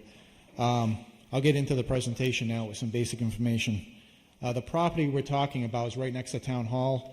It's a 3,093 square foot piece of property, relatively small. The area is mostly gravelled now since the building has been recently demolished. The property is zoned commercial. It abuts Town Hall to the southwest of Town Hall. We also got an appraisal done on the property very recently and came out at $105,000. Just a little bit of history for this entity, the town meeting. In 2023, town meeting had a proposal just like this, slightly different but very similar, same piece of property. The article did fail. The appraised value of the lot was, at that point in time, was $391, and the offer for the property was $399. The article was for $440,000. That included demo of the building. So the total article was for $440,000. Some of the issues that, in my opinion, with that particular proposal was the town was paying to demo the building. I heard that from you at the town meeting. There was a few people who mentioned that. Just to recap that, now the building is not there. Two, really need these glasses. Town Hall parking plan was not fully designed or funded.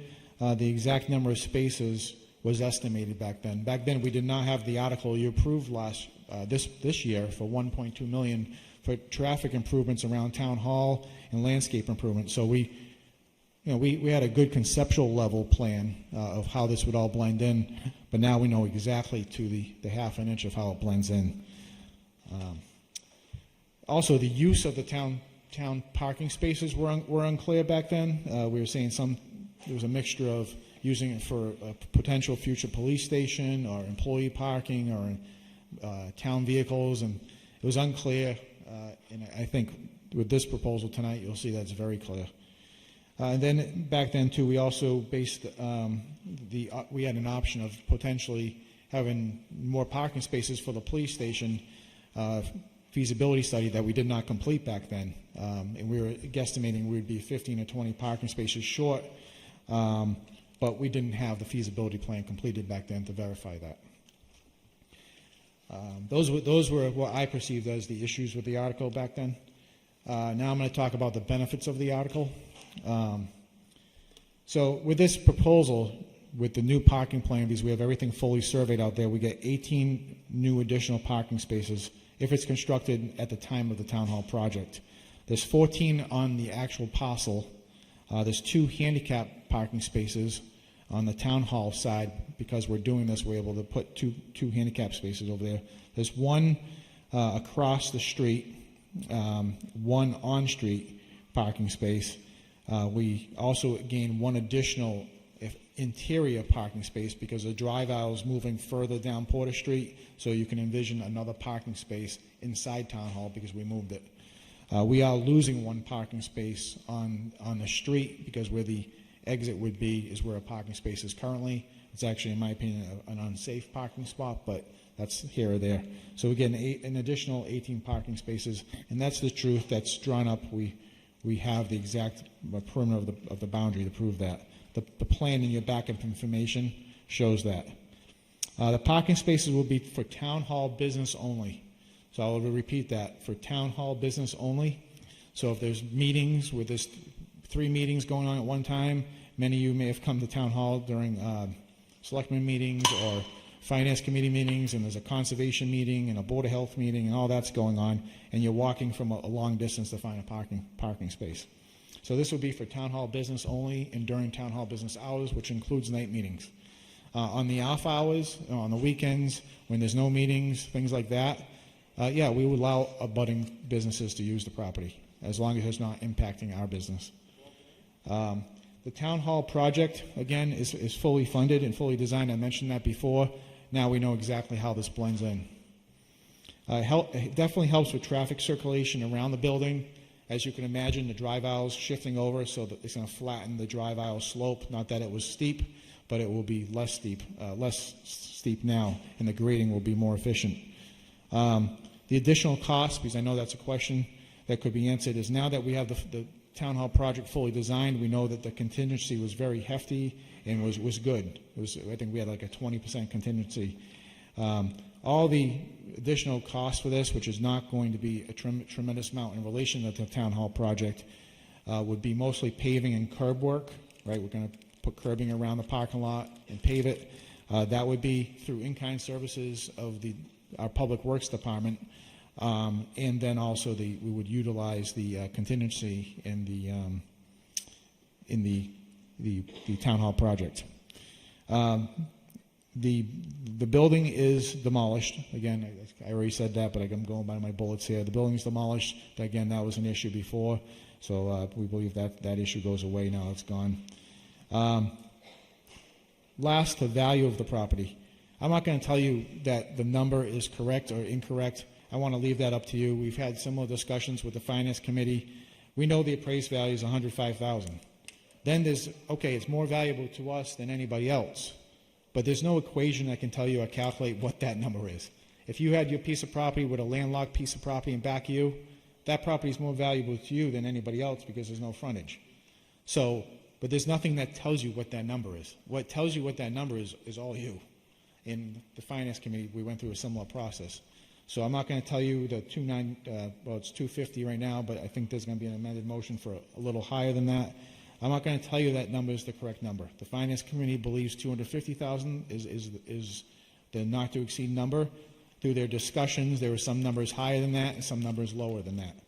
And that's it. So if you approve this or don't approve it, life goes on. So I'm not telling you you have to approve this.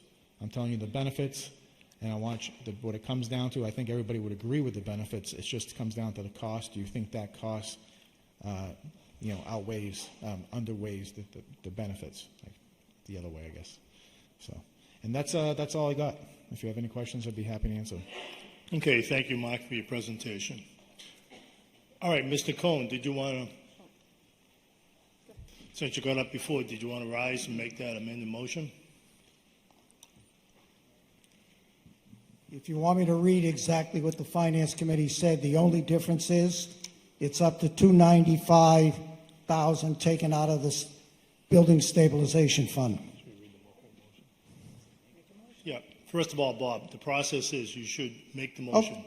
So read the motion. I move that the town take and accept as a gift or otherwise acquire 30 Porter Street for town parking and transfer it from building stabilization fund $295,000 to fund the said acquisition, authorizing the Board of Selectmen to enter in and execute temporary permits, estimate agreement, or instrument as may be necessary for such conveyance. All right. Is there a second? Carolyn Campbell, seconding that motion. Can I speak on this, sir? Yes, you can. What it gets down to is 18 parking spots. I've been here for 53 years and I've had trouble getting into town hall to do business during the day. The assistant town manager made it very clear that these parking spots are not for employees. They're for people to do business in town hall.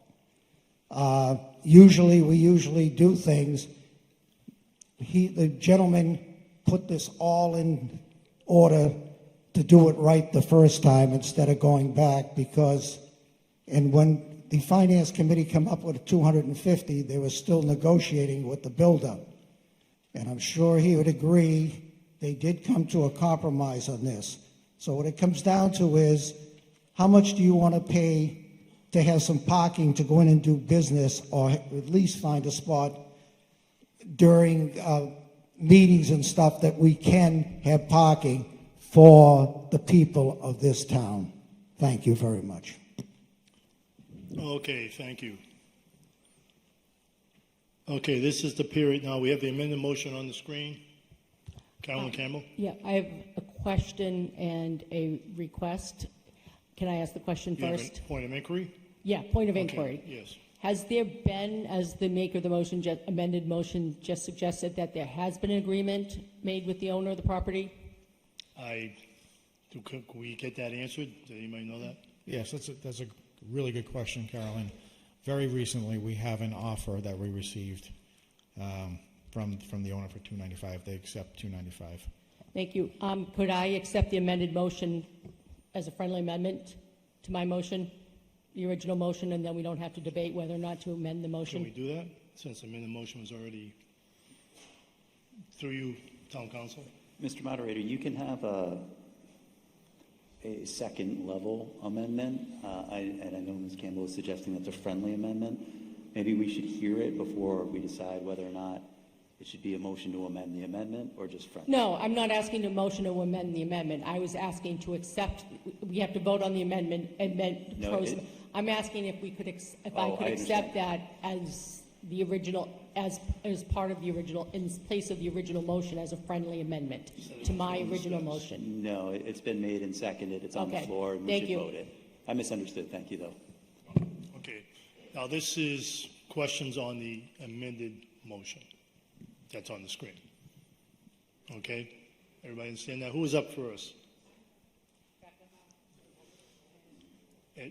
Becca, did you have a question? Okay. Oh, thank you for that clarification. Thanks for the help. Appreciate it. Ed DeFelice. Thank you, Mr. Moderator. I don't know whether it's a question or a comment. maybe This is the both. question part, technical questions. Question. I'm wondering if we could make a little change and put more of the handicap spaces up around the Town Hall entrance. If you're in a wheelchair or having trouble walking, Ed, you're walking uphill, so is that possible to do that? Let me stop you both there. Ed, that's more a design issue that can come at a later date when they're talking about design. I appreciate the question about handicap parking. It's right on the mark, but right now this is just question and discuss this particular amended motion that's on the screen. But I thank you for, standing up and questioning handicap parking requirements. All right, Becca, did you want to ask your question? Yes, thank you. Becca Markson, Precinct 7.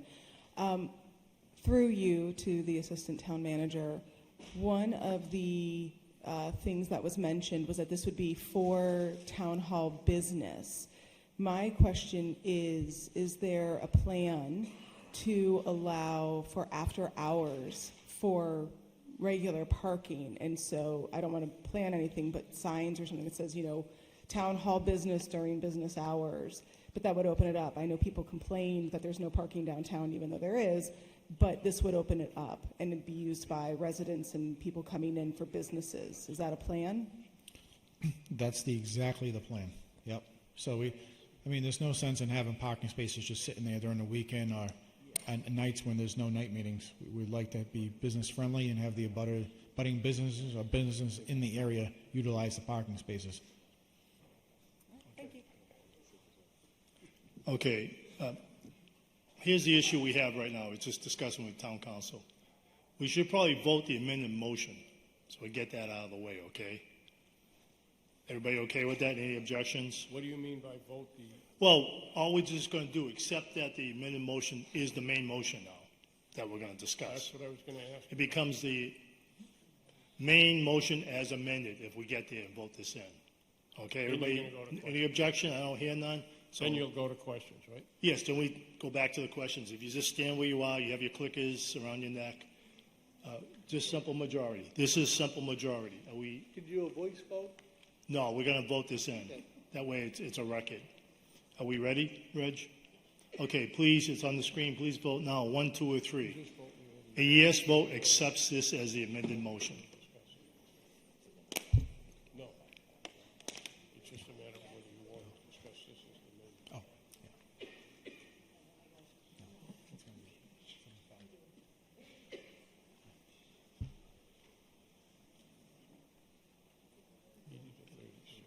Write that down.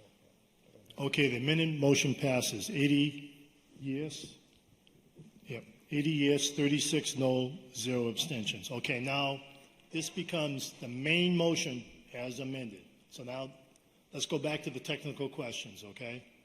We're talking about that number, whatever it was on the screen. 295. 295, that's the motion, and that's where we're going for technical questions. Michael Hartman, I think you're up next. Michael Hartman, Precinct 8. Just one quick question. How many parking spaces are we talking about, Mark? We're getting an additional 18 parking spots. Okay. Thank you. Appreciate that. Okay, next up, John Anzavino. John Anzavino, Precinct 4. Question 1 is, how do you justify paying almost 3 times as much as the assessed value for the property?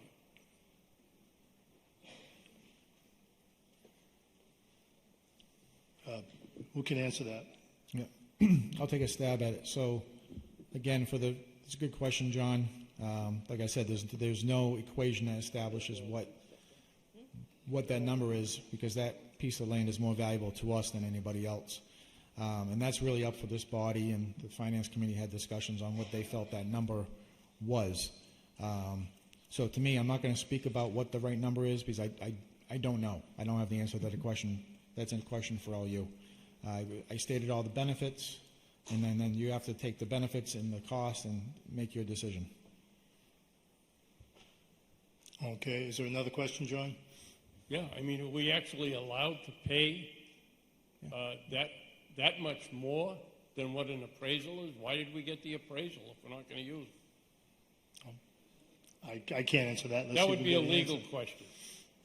A legal question, okay, thank you. For the acquisition of property that doesn't include CPC money or other things, and we're not a city, those are where the restrictions are, that restrict it to a percentage of the appraised value, not assessed value, over a period of time, and those just don't apply in this situation. So as Mr. Tisdale said, it's purely a policy question for this body to determine. You're not subject to any sort of artificial or legal cap on what you can or can't pay. Thank you. Okay, thank you both. The gentleman, go ahead, identify yourself, please. Oh, Peter Machula, Precinct 5. What's your name again, sir? Peter Machula, Okay. Precinct 5. Oh, I'm sorry, Peter, I didn't recognize you. That's okay. My first question was, so basically the way this worked was the owner's aware of the appraisal amount, right? And then somehow there was is this the first offer, is our first sort of round of negotiations for this price at the $295? I can answer that question, Bob, if you allow me. Yes, go ahead. Okay. Yeah, that's a good question. There's a lot of back and forth on this. Yeah, a considerable amount of meetings, phone calls on this exact issue. It started off a much higher number. We had the appraised number, and then it was a back and forth to the point where we had the Finance Committee come up with a number, which I was hoping would work. It didn't quite work. Then there was a number higher than the 295 that was proposed, and we were able to get it to 295. So that's where we landed. And then it's more of a point of order, I guess, or I'm trying to understand, with the original article, was 250 the ceiling, or was there a 250 with the amount that we were dealing with? Are we dealing with 250 versus 295? Well, this is the amended motion on the screen now. We accepted the I'm trying to amended compare motion. the dollar amounts, yeah. I can try to answer this. Well, maybe we should have town council answer that. What's your question, though, Peter? Well, basically, are we dealing with the initial one being up to 250, or is 250 the dollar amount we're looking at versus the 295? Okay, I think the motion is amended. It's been, now the dollar amount we're looking at is at 295. Yeah. To give you a little further context, when the Finance Committee had the hearing, the offer that the owner of the property was looking at that point was $399,000. Okay. So at that point, where we gave, we discussed the appraised value. Most of us, or at least I will say for myself, the appraisal is, it's limited in effect because that property has very little value to anyone else and probably a lot more value to the town and possibly more value to the owner as he owns adjacent property. So for a third party, it has very little value, which is probably why the appraised value is lower than what we're looking at to purchase. But we came up with what we thought would be a figure at the request of the assistant town manager, and the relatively unscientific method which we used, we kind of came up with a $250,000 as a guide. And with the amended, I will speak later on what my opinion of the amended motion is. But that's kind of how the process worked. Great, thank you very much. Okay, thank you. Next up, I have Jonah Rosenblatt. Okay, following what Carolyn said, he did want $399, and we went around the FinCom committee and we arbitrarily came up with a figure. Is there a question? Yes, I'm getting to it. It's not scientific, and what is scientific is what the town manager said in the previous question when I asked him, isn't it definitively factual to go by an appraisal? And he said, yes. That's what we should be going by. It is $105,000. It's not $295. We're way paying over. That's not prudent and it's not smart. So my comment. You got to get to the question. My comment is. No, not a comment, a question. Okay, I can't. Technical questions. Okay. Get so to I the can't- question right now. You have to sit down. 105 is what we should be paying, and I don't understand why we're paying more than an appraisal, which is definitively depicting what we should pay. That's how we arrange, that's how we get. Okay. But an appraisal. Jonah, please sit down. You didn't ask the question. Can I just? No, we're done. Please sit down. I gave you plenty of time to ask the question. Thank you. Next up is Peter Murphy. Let me just, excuse me if I'm interrupting, Peter. This is the technical question period. If I don't hear a question, I'm going to ask you to sit down and come back to pro and con debate. So technical questions only. This is a Go ahead, very Peter. technical question. All right, I believe you. Go ahead. Okay. In light of this being tied into the project that's going to be going on around Town Hall, are you planning to go back before the planning committee to get this approved? I appreciate the question, Peter. For town projects, we never get permits. Not permits. I'm just kidding. It's a joke. So, we will definitely go Do you back have a in front second of the joke, planning board. Mark? Is there another joke? That was my joke for the night. So, we'll be back in front of the planning board, depending on how tonight goes. Okay, with that joke in mind, I am on the planning board. Thank you both. Next up is Marina. Where's Marina? Marina Rines, Precinct 7. Are you planning to put any signs in front of the parking spots just to let public know that this parking spot can be used between 8:30 and 4:30 for the town hall business? Absolutely. Yep. It's going to be a very clear sign, very large, more than one sign, so people can see it. Second question, are you planning to put any meters or at least getting any payments for the parking spots? Are you asking, are we going to get payments from commuters? Meters, yes. Parking meters. For I'm parking sorry. meters, yes. We don't anticipate putting parking meters in this parking lot. Okay, thank you. Okay, thank you both. Next up is Jess Minor. Jess Minor, Precinct 5. If we were to determine that we thought 295 was too much for this and say vote this down, what would be the process afterward, assuming there was not another buyer for that parcel? I'm trying to understand, would there be an opportunity to then go back to the negotiation table again, or would we just have to build the project without this parcel? Thanks for the question, Jess. We would just build the project without this parcel. We would move on. We've had a pretty extensive negotiation process to this point, and I think that's the number. Either way, we would move on after tonight. Thank you both. Next up is Elliot Hanson. Thank you, Mr. Moderator. Elliot Hanson, Precinct 1. Did the original owner or the owner of record, did he pay for the demolition? Yes, sir. Thank you. All right, thank you both. Next up is Ed Quigley. Ed Quigley, Precinct 2. I just have a question. Would not purchasing this parcel impact, or what impact would it have on the renovation project around Town Hall, if any? So that's a good question, too. The design is complete for around Town Hall, and we do not have this incorporated into it. Okay, so the previous approved program would not be affected at all? No. Thank you. All right, thank you both. Next up is Tony Souza. Antonio Souza, Precinct 3. My first question is, was this place, property was on the market before we get into an agreement or trying to get into an agreement with the owner? Was it in the market?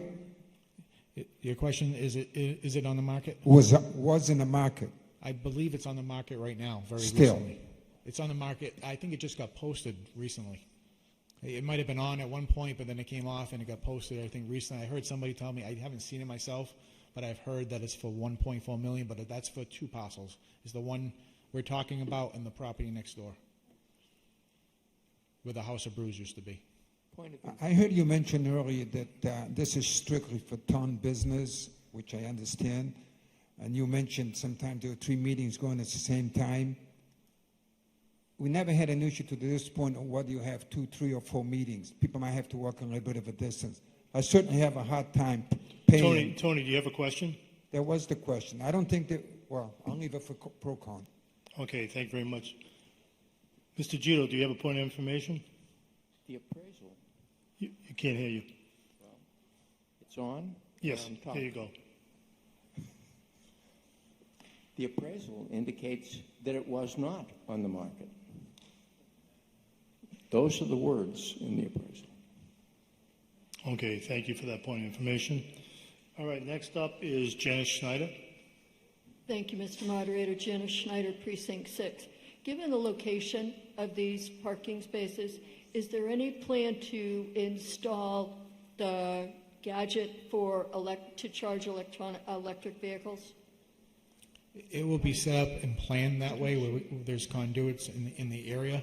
And when we run the electrical lines, we will plan for that, but there's not a space set for a charging station currently. Again, we haven't designed that part. Yeah, that's part of the project. design, really. Okay, thank you. Okay, thank you both. Okay, let's move on. Laura Dunn, you're up next. Hi, Laura Gunn, Precinct 5. Mark, you got me thinking when you said something about commuters. Is there going to be a parking limit, like 2-hour parking on these spots? Because thinking about people parking at the train station and maybe wanting to sneak into the lot. Yeah, no, that's a good question. I think the plan would be outside those hours we were talking about for town hall business. It would match whatever the other public parking spaces are in the downtown, like the 2-hour parking requirement. But then during town business? Not during town business. It's for town business. Yep. Are you asking for people doing business in town hall? Is there a 2-hour parking limit? I'm asking if the spots that you're saying are for town business. Is there potential for people parking for the train, parking in those spots if there's no limit or enforcement? Yeah. So that's a good question. So every time somebody walks into our building, somebody notices. we have eyes and ears. Our code enforcement officer actually has a window that will be pointing at this parking lot. We can be able to monitor who pulls in, how long that particular license plate has been there, and he does his rounds 2 or 3 times a day. So that would be the mechanism we would control it with. Great, thanks. All right, thank you both. Next up is Lisa Lyons. Hi, Lisa Lyons, Precinct 2. So quick question on the demolition that was done and the backfilling, and I believe the term from what I've heard previously is called shovel ready. Because if we buy that and it's not in a condition that we need, is there extra funds that will be needed to spend for the purpose of these parking spots? Yep. So to prep that's a good question, Lisa. To prep a parking lot, obviously you got to dig down, put new sub base in anyways, and then pave on top of that. You compact all that. So for about 12 to 18 inches, you're scooping out what was there and you're bringing in new material anyways. Underneath that, where they backfilled the foundation, which is about 25% of the area we're talking about, that area we would scoop out where the foundation was and we would bring in what they call common fill, clean fill, where the foundation was, and take all the old stones out and everything else and replace it. I was asking for the cost. Has that been estimated for that? Because that would be in addition to this 295, correct? That's a good question too. It's a minimal cost in the big picture to excavate down 2 or 3 feet where the foundation was and bring in a clean fill for that small area. Okay, thank you both. Mr. DeFelice. Didn't you come? Weren't you up before? No? Okay. Thought you were. He was? To the He was up first. assistant town manager. Mark, I recall that hole was filled with huge boulders. So going down 12 inches isn't going to do it, I don't think. I think you're going to have to pull all those boulders out of there. Right. So the area, the building was a very small building. The parcel is 3,900 square feet, and the building might have been 20 by 30, say 600 square feet. And half the foundation was sticking out of the ground, the other half was in the ground. Where they took it, it was an old stone foundation. The rocks you're talking about are the stones from that filled in. There was also other material filled in, like loam and things like that. We're going to scoop that all out. Our DPW force can do it themselves with the machinery they have, and they will have material that they bring in called common fill, compact that, and then we build the parking lot on top of it. Thank you. All right, thank you both. Juan Fox. Juan Fox, Precinct 1. It's stated that there's 18 spots, but when you count the spaces that the lot is on, it only shows 14. Mm-hmm. Where did the other 4 spaces coming from? Yeah, I like that question. I like it because it means you actually really looked at the plan very well. So I went through the plan myself and answered that own question myself before we came here. We had those 14 spaces that you talked about. There's 2 new handicap spaces abutting the building right against the rear entrance. So there's 16 there. There's 1 more added to the parallel spaces. There's 2 on the old plan, now there's 3. So there's, we got 17. There's 1 more if you're inside the parking lot facing Porter Street, the inside parking, because we're shifting the drive aisle over, we're able to add another parking spot there. Okay? So there's another one. So that's 18 on street. You have the on-street parking because we're shifting the drive aisle over, so we're not inside the town hall property. Now we're on the street. We're able to add another on-street parking space there. That's 19. Where the entrance comes out, we're losing 1 parking space that's a poor parking space, and that gets us to 18. Thank you, Mark. Thank you, Juan. All right, I don't see more technical question, people. All right, let's move on to pro and con debate.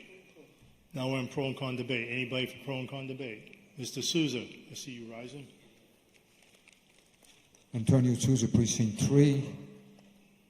I have a terrible time accepting that since it's not affecting the project we approved in the spring for, I think, $1.2 million. Has anybody did their math? We're talking $16,000 per parking space, not including the construction. I keep hearing it's minimal, but I haven't heard a number yet.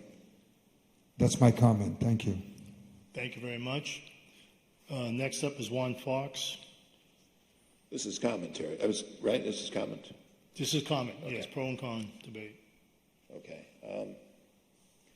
Everybody who's gone to town hall over the years and through the generations has always been able to find a place to park. The parking spaces in the back are sufficient for during the day, and for times when people are in the going to the big hall to do things, they find places to park on the street, down the street at the police station, or in the post office when it's closed. So I fail to see that having this is a need to have. It's a nice thing to have, but it's a need. It's not a need. And what the gentleman said is right. You do the math. It's over $16,000 per parking space, not including the paving cost. So personally, I'm a very frugal person. I have a problem with that. So I don't see the need to actually spend almost $300,000 for this. Okay, thank you for your comments. Moving on, Mr. Bob Kirby.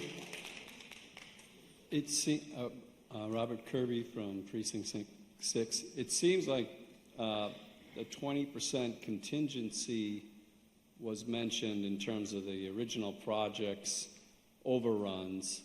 If that money can be allocated towards this, then it might make sense. I mean, this has been a sore spot. I mean, we've looked at so many eyesores in the downtown area. If the town doesn't move on this, I think we run the risk of no developer really wanting to pick up that little piece because it's not going to capitalize for them. So it feels like the owner has us a little bit over a barrel because we're the ones that are most likely to benefit by this particular property. And I'm leaning more in favor of acquiring it simply from the standpoint I don't want another eyesore in the downtown to continue for another decade. So that's something to consider in this as well. Thanks. Okay, thank you for your comment. Next up is Jonah Rosenblatt. Yes. First of all, Can you hear me now? It's a commercial. According to Mark Tisdale's comment about we need to have we don't really know how to go about getting a price. There was a professional that we got a price from. It was called an appraisal. That's what we're supposed to judge by. Yeah, you don't have to be exact. It could be 105, maybe 110, 120, but to go to 300,000? I mean, don't you see how ridiculous this is? Do you go into a store and see a purse for $100 and walk up to the cash register and say, I'm going to give you $5,000 because I have a special occasion. I just have to have this purse. There's no other purse that you could use. And the guidance is given to you by the appraisal. So I don't understand why you would want to spend way more. It just is illogical. It's not prudent, and it doesn't make any sense. So we'll see what happens. I think we should not vote for this at all. That's my point. Thank you. All right, thank you for your comment. Moving on, Pat Colburn. Pat Colburn, Precinct 4. I don't love the dollar amount of, I don't like it any more than the next person, but I very much appreciate Mr. Tisdale's plan to do this as part of the overall town hall project. There will be cost savings using the contingency, so it really is a now or never. I'm going to sound contrary here, but I don't believe we have enough parking. I have been stuck trying to get to hearings, especially when I was on all of the FinCom meetings. Sometimes the post office was even full. So I'm just someone who doesn't believe we have enough parking, and I don't like the dollar amount, but I can appreciate that if it's done as part of the bigger project, it's now or never. So I'm definitely leaning towards it. Thank you. All right, thank you for your comment. Next up, Steve Wilkinson. Steve Wilkinson, Precinct 4, move the question. Okay, who seconded that? Eric Coleman? Just 1 minute, please.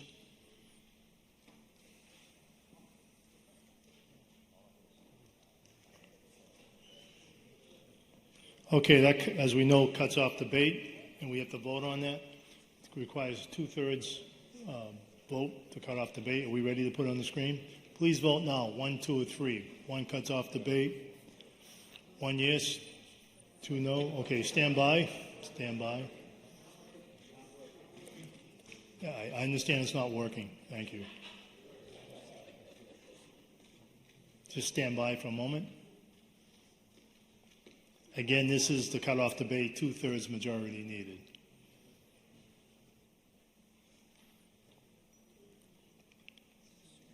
We're going to try again. Okay, please vote now. 1, 2, or 3.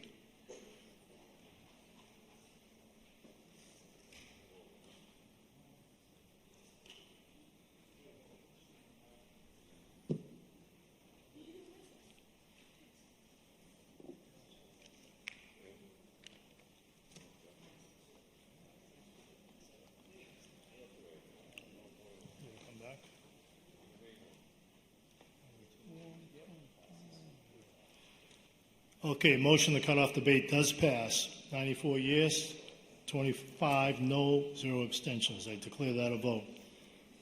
Okay, debate is ended. Did you want to do a summary, Mark? No, it's up to the presenter. Yeah, I won't go through all the benefits. The other thing I never mentioned in the presentation was if there is another building or project in the downtown that gets built in the next 5 or 10 years and needs additional parking spaces, we now have options. If that happened to be a different, the police station, and they do need another 10, 15 parking spaces to meet their needs, we may have to buy a parcel that abuts the police station for 5, 6, 700,000 for the house on it and demo that house to keep the police station where it is. That was one piece I never mentioned, but I wanted to add. But again, it's just 18 new parking spaces. Again, it's up to you. There's no hard feelings either way. It is what it is. So. Thank you, Mark. Okay, this requires a 2/3 vote to pass. All right, let me know. We're ready. Please vote now. 1, 2, or 3.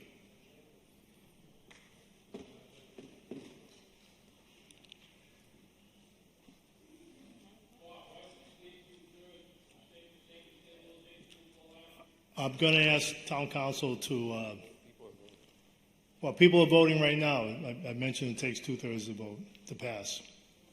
We can answer your question in a moment.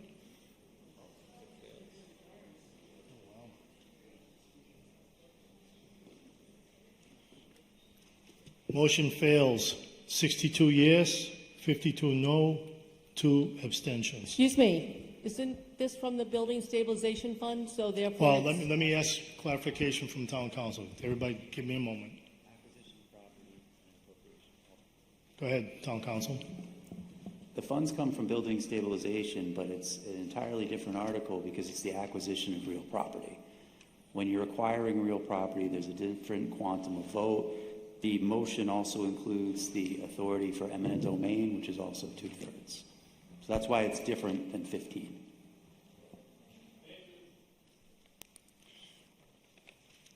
All right, let's move on. We are at Article 17. Mr. Moderator? Yes.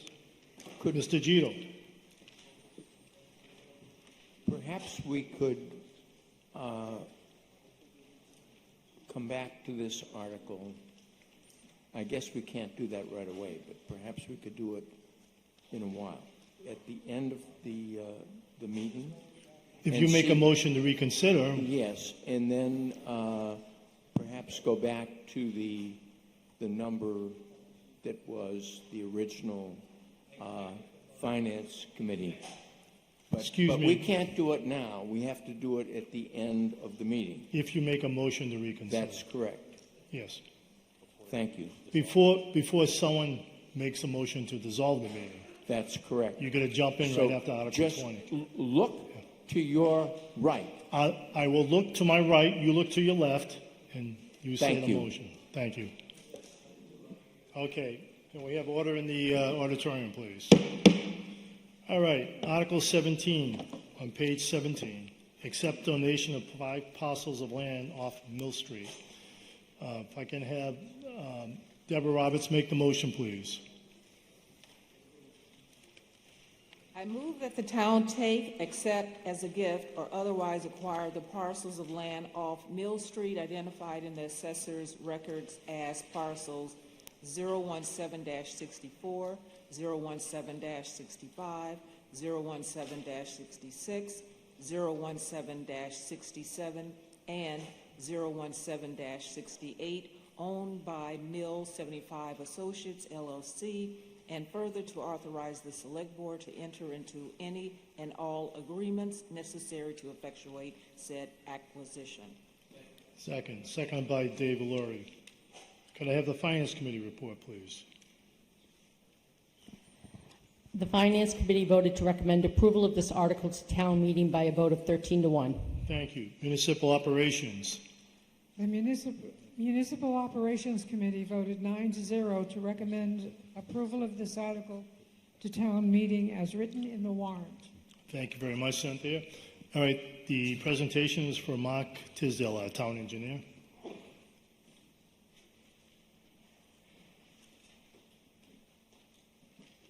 I'm sorry. You ready for the presentation? Yes, go ahead, Mark. Yep. Good evening. Mark Tisdale, Assistant Town Manager. This is a much more simple article than the previous article, hopefully. This is 5 parcels of land off of Mill Street that we are getting offered to be donated to the town. The parcels are actually about 5.1 acres total.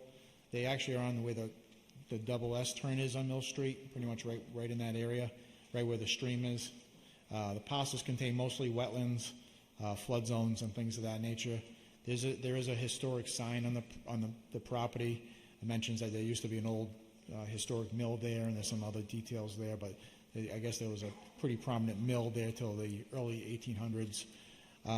We also have a main sewer trunk line, the final trunk line in Stoughton before it goes to Canton. Part of it goes through this property.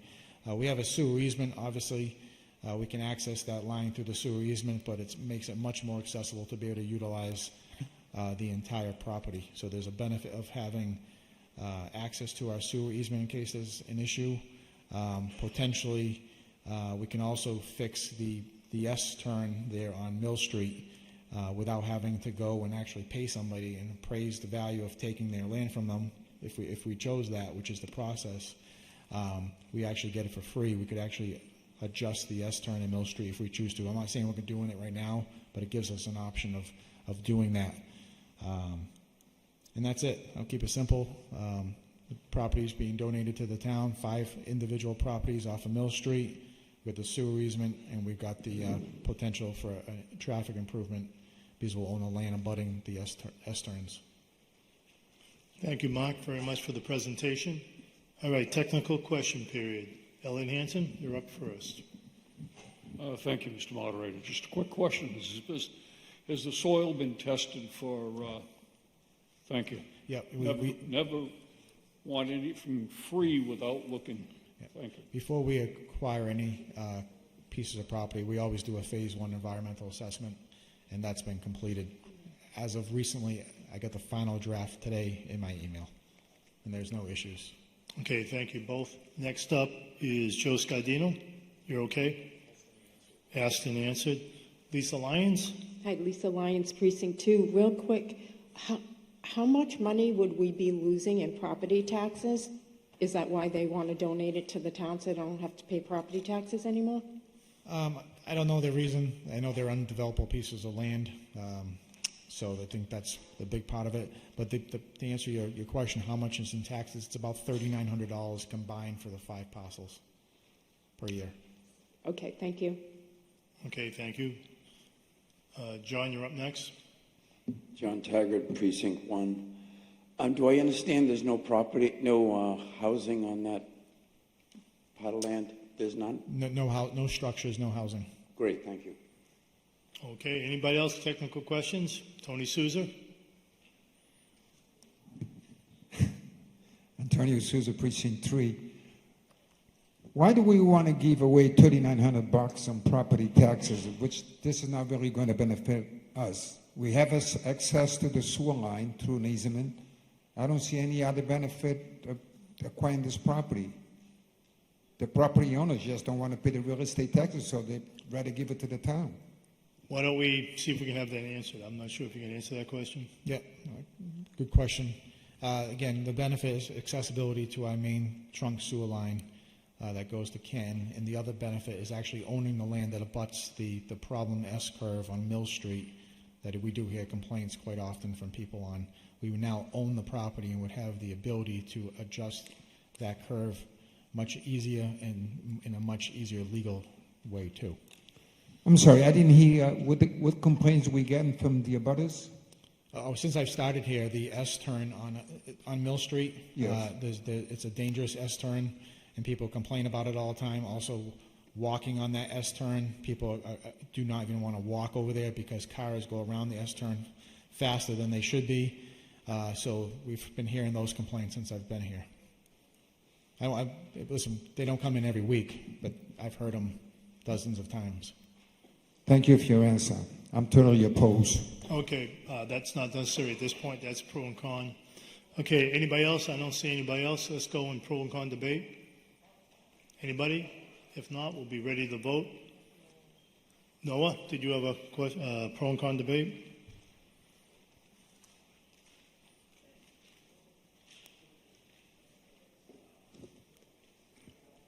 Is that microphone working?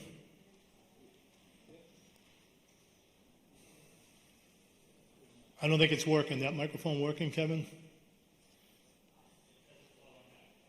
Sure.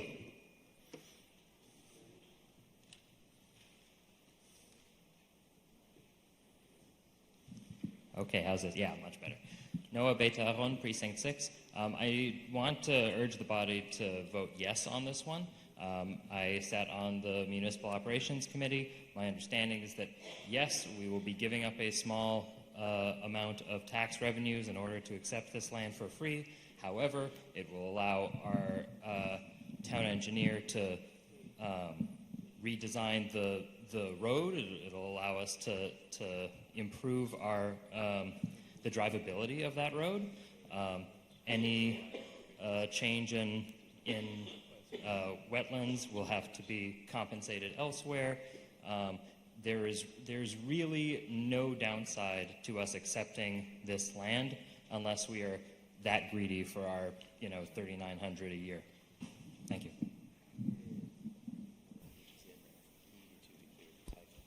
Okay, thank you. Anybody else for pro and con debate? Seeing none. Mark, would you like to do a quick summary?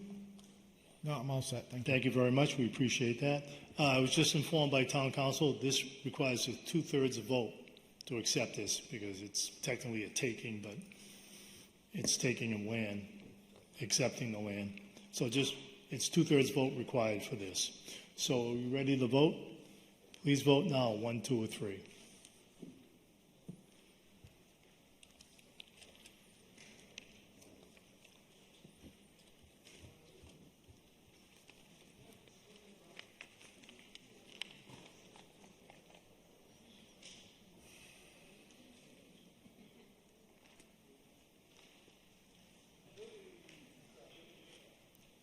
Okay, Article 17 passes by a clear 2/3 majority, 96 yes, 13 no, 3 abstentions. Thank you all for voting.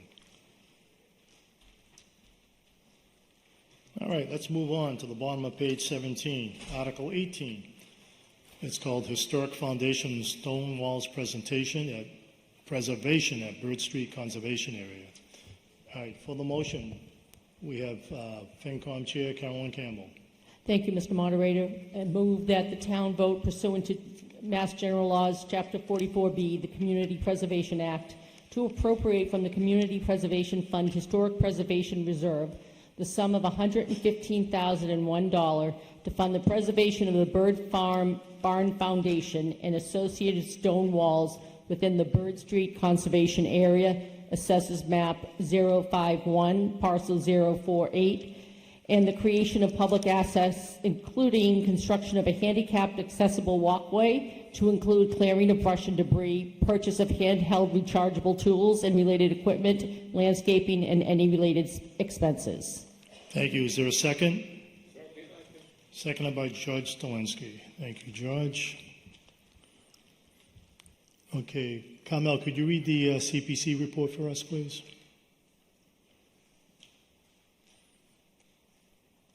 It's on page 18. Let's see, microphone. Is that microphone on, Kevin? It'll come. I'll just keep going. Are we good? Okay. We're good. Community Preservation Committee voted to recommend as cash article 8-0. Thank you, Carmel. Finance Committee report? Thank you. The Finance Committee voted to recommend the approval of this article to town meeting by a vote of 11-3. Thank you very much. Municipal Operations, please. The Municipal Operations Committee voted 9-0 to recommend approval of this article to town meeting as written in the warrant. Thank you, Cynthia. Our presentation is by Jerry McDonald and Barry Kassler. Thank you, Mr. Moderator. Barry Kassler. I'm the Program Administrator of the Community Preservation Committee.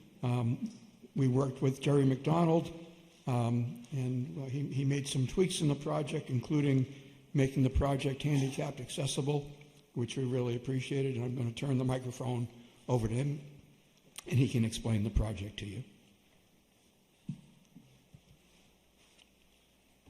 Good evening, Jerry McDonald, Precinct 4 Rep, Conservation Commission Chairman, Open Space Vice Chairman. This project came about over a course of many years of knowing that we wanted to make this area more accessible for the historic value of the foundation and the area near the foundation. And, myself and Dwight McCarran of the Historical Society have a keen interest in opening this area up so people can get in there and see it. Dwight leads walks near the area, but you really can't get near the foundation right now because of overgrowth. It kind of came forward earlier this year when myself was out visiting some other towns, conservation lands, that had similar historic assets that they had worked to open up and were leading tours there. So that's kind of put it forward in my mind, and I talked to Dwight, and we felt it was the time to get this project going. It involves some heavy-duty clearing, and then walkway that's going to be put in to the top of the foundation wall, and a fence to keep people from falling over it. But those are my thoughts on it, and I think, as noted in the backup material, it fits the open space plan, and it fits the CPC plan for historic assets, architectural assets, which it is.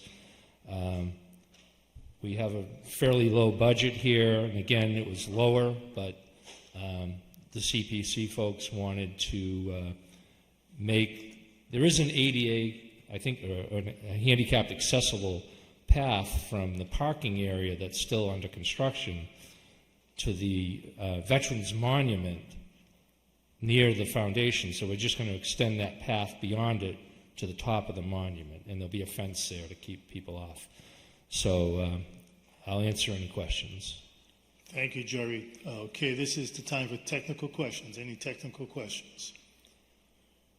Seeing none, let's move on. Peter, you have a technical question? Please identify yourself. Peter Murphy, Precinct 2.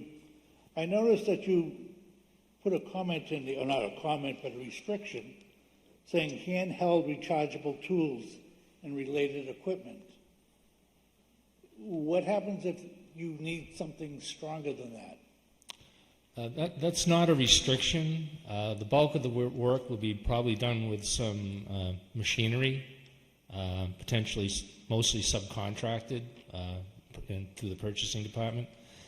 The small tools are for doing some of the finish work very close to the foundation, so that you don't have heavy equipment, unfortunately maybe hitting it and damaging it, and also potentially for ongoing maintenance in that area, because we all know that if you clear something out, it's very likely to grow right back if you don't have the ability to, kind of maintain it over time. So that's what those are in there for. Well, the original question is why restrict yourself to rechargeable tools. That's kind of, I think the budget is the budget, and I think the article stands on its own. I don't think the article restricts it, but, I think it's prudent to use battery-operated tools in that area. Thank you. Okay, thank you both. Mr. Ed Felice? Thank you. My experience with projects like this, the subcontractors bring their own tools, so there's no need to be buying tools. You said you were going to be subcontracting. Is there a question there, Ed? Yeah, but why would we need to purchase these tools? Thanks, Ed. Appreciate the question. Through the moderator, the initial work, as I said, will be done mostly through subcontractors with some machinery. And when the project to clear the area is over, we anticipate that we're going to have to do ongoing maintenance, and that would be done with the small tools, instead of me doing it with a handsaw. Also, one item you missed, the batteries. I'm sorry? The batteries for the rechargeable tools. Sometimes the batteries cost more than the tools. We would intend to get a set. Yeah, good idea. Thank you. Thank you both. Okay, anybody else technical questions? Seeing none, let's move on to pro and con debate. Mr. Lenahan, are you rising for pro and con? Thank you. John Lenahan, Precinct 1, and Chair of the Open Space Committee and member of the CPC. Everybody on the CPC was very enthusiastic about this. It is opening up a new historic resource that the vast majority of visitors to this beautiful area miss, and I think it's one of the things that will really illustrate Stoughton's great agricultural past. So I think it's very much worth voting for. Thank you. Okay, thank you, John, for your comments. Anybody else? Seeing none, I think we're... Jerry, did you want to do a quick summary? No. Thank you very much. Appreciate that. I think we're ready to vote. I believe this is simple majority. Yes. Simple majority. Are we ready? Let me know. We're good to go? Okay, please vote 1, 2, or 3.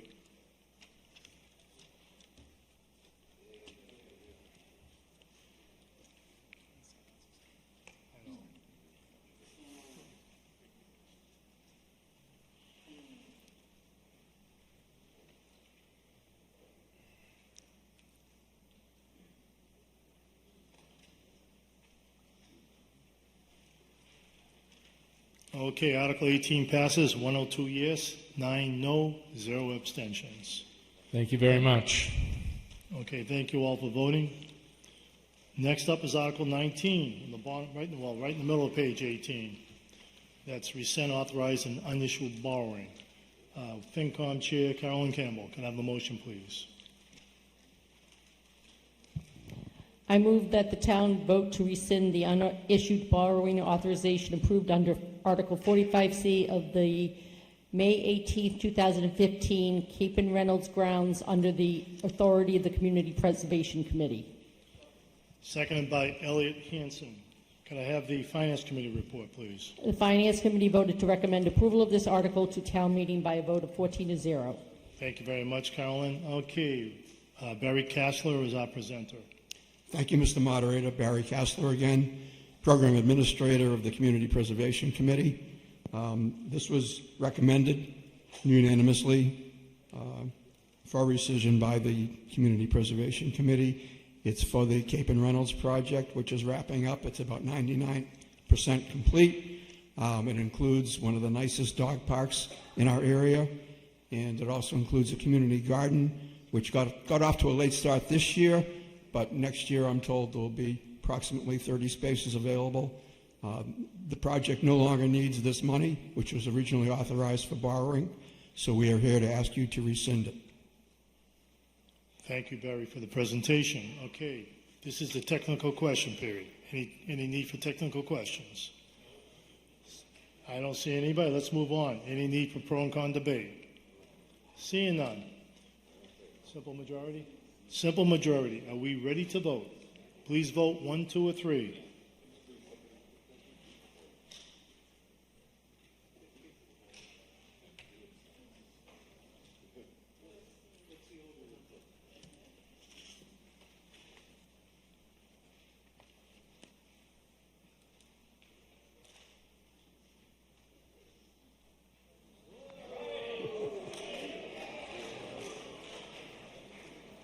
Well, first clean vote of the night. 112 yes, 0 no, 0 abstentions. Thank you all for voting. Declare that a vote. All right, next article is on the following page, page 19. Article 20, School Capital Safety and Security Measures. Can I get Carolyn Campbell, the Finance Committee Chair, to read the motion, please? Thank you, Mr. Moderator. I move that the town vote to appropriate and transfer the amount of $51,500 from project number 10815, the annual town meeting A34524 vestibules to enhance safety and security at Stoughton Public Schools, which may include but is not limited to the installation of fencing at the Gibbons and Dawes schools, and to include labor, materials, and other incidental costs. Thank you very much. Is there a second? Seconded by Cynthia Walsh. Finance Committee report, please. The Finance Committee voted to recommend approval of this article to town meeting. Thank you very much. We have our school superintendent, Joseph Bayetta, for the presentation. Joe? Thank you, Mr. Moderator. I know there might be a rescinding consideration, but I kind of feel like the teacher that's about to potentially let go its students. This article before you tonight comes from the vestibule article that you approved approximately a year ago. And this is the remaining money. At two of our sites, through grants, we had HVAC systems that were put in at the Dawes School and at the Gibbons School. What this does is put fencing around those 6 HVAC systems in order to protect them from anything from vandalism to students getting near them, et cetera, to the weather in terms of pushing snow and so on and so forth. The larger item is for enclosing the Dawes School playground. If you know the Dawes School and you're looking at it, it's on the far right-hand side.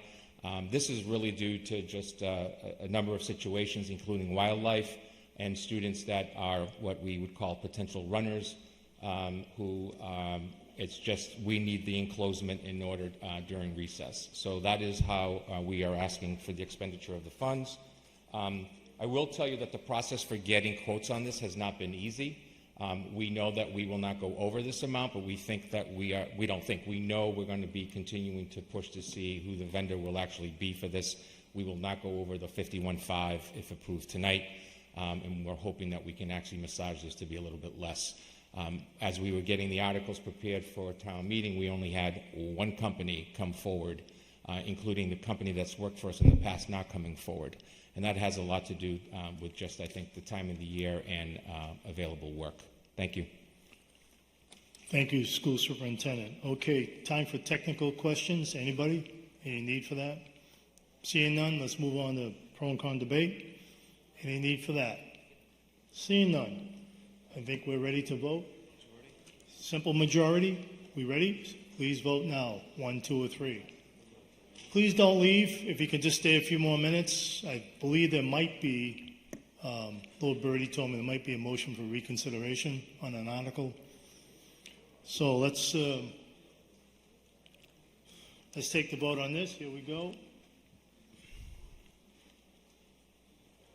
Motion passes 107 yes, 5 no, 1 abstention. Thank you. All right. Mr. Moderator, I'd like to make a point of order. I'd like to go back to Article... Do you have a motion? I do. What's your motion, sir? Yes, Article... So you're talking 16. Article 16, I'd like to reconsider the motion as written in the warrant at the $250,000. I'd like to make the motion to... Majority vote. Okay. You want to go back? Your motion is to go back to 250? Correct. The amended motion was 259, but you want to go back to the... No, it says 250 in the warrant. Yeah. but well, leave it up In to the what your warrant, motion I'm is. going with the one in the warrant, not The the one warrant. that, I want to reconsider the original amount of 250,000 as written in the warrant. Okay, the second. Motion been made and seconded. It was made by David Laurie, seconded by Lou Gito. Motion to reconsider Article 16 as written in the warrant.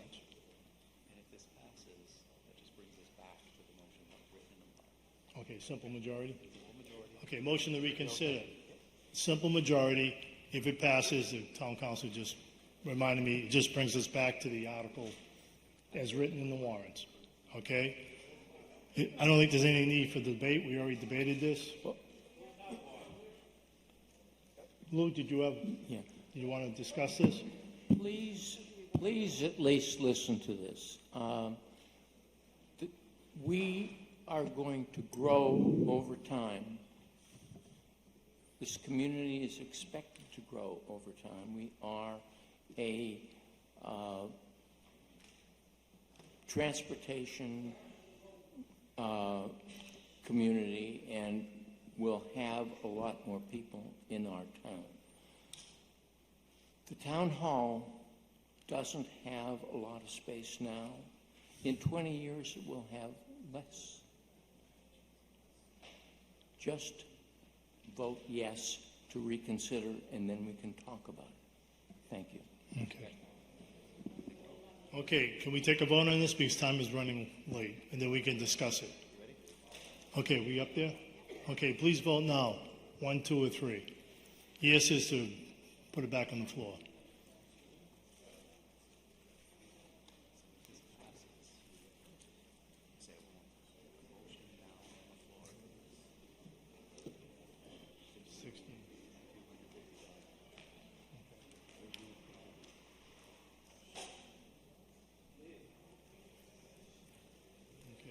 Thank you. Okay. This motion passes. And let me just read the vote. 63 yes, 45 no, 2 abstentions. So now this puts Article 16 as written in the warrant back on the floor. Okay. Lou Gito, did you want to talk on this? I will be really brief. I basically said what I believe we should be doing on this in my request that we reconsider it. The town is going to grow. We don't have space. We are going to need more space around the town hall for parking because the town is going to grow. There will be more people coming to town hall than there are now. The town hall is located where it is. It's pretty much landlocked in terms of space to park. When we're not using that space, it can still be used for public space. The discussion about transferring space for the police station when it comes in, I think is not a good idea because in the long run, that space will have to be used. Please vote yes for $250,000. I think the price is too high. But it's before us now. We could spend hours and hours figuring out if we're going to cut a little bit of money from that. But it's here, and it should be voted on, and it should be voted up. Thank you. Okay. Anybody else for discussion on this? Greg?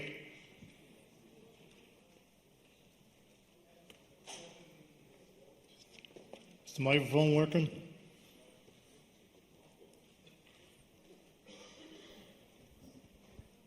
Hello. We're just going to discuss it. Okay. Point of order, Bob. Is anyone allowed to have the vote to reconsider, or are there only certain individuals, or are there certain... Anybody at the end of according to our procedures, the procedural motions, motion for reconsideration cannot come until all the other warrant articles have been discussed and voted upon. Does the vote... Yeah, John, I got it. Okay, thank you. That is Yeah. my question. Yeah, you have to be on the prevailing side. Meaning, in this case, the prevailing side was yes, it failed. No, was it? No. I'm sorry, the other way. No, well, you were on the prevailing side. Dave Laurie claims he was on the prevailing side. I'm taking him at his word. Okay. So, that's the answer to your question. You have to be motion for consideration at the end of the town meeting, and you have to be on the prevailing side. That was my question. Thank you. Okay, thank you, Greg. All right, who's up next, do we know? Lisa Lyons.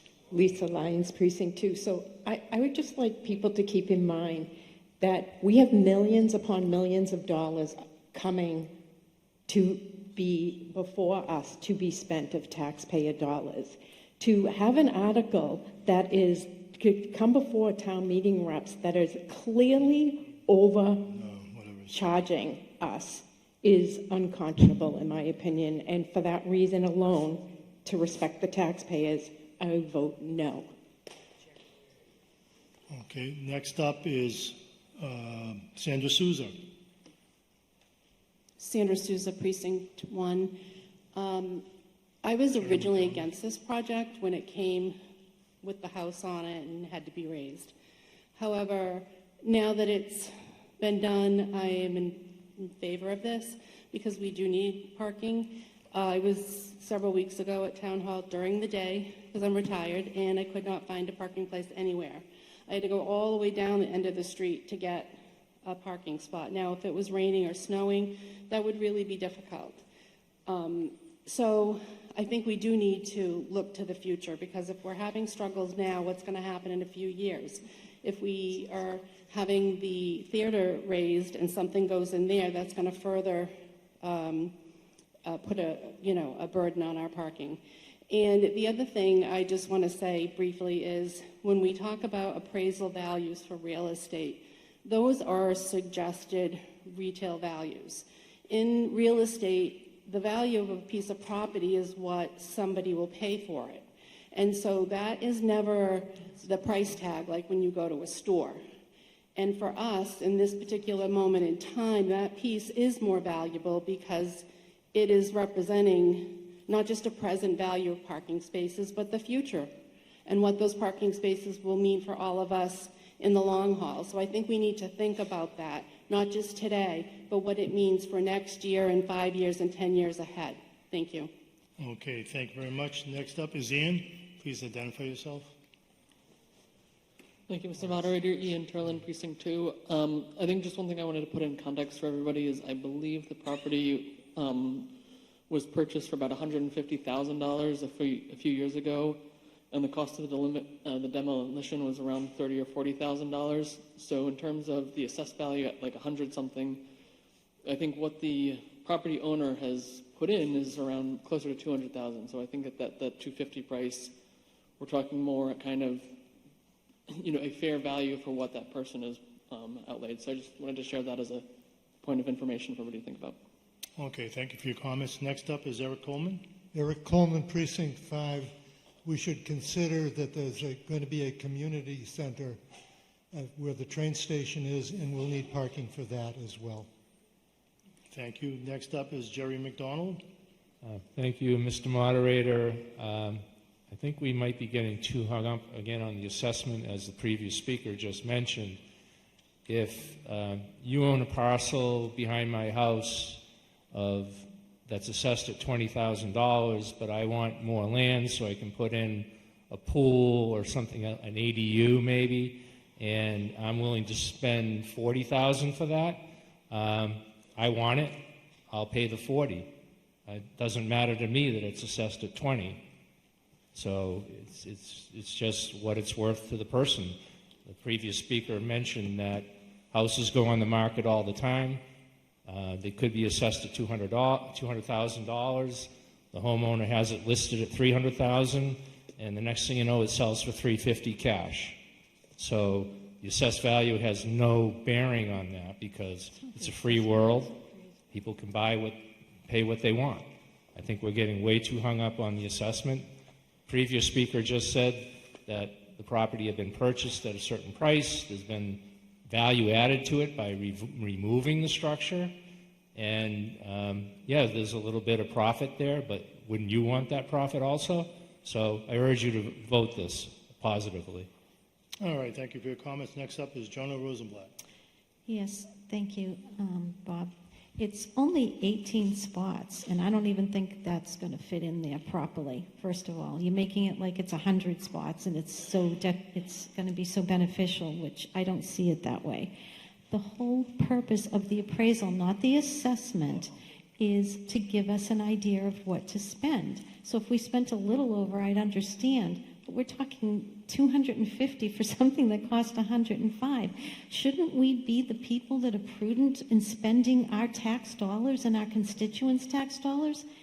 You're just not being prudent. It's ridiculous to spend $250,000 for something that's worth $105.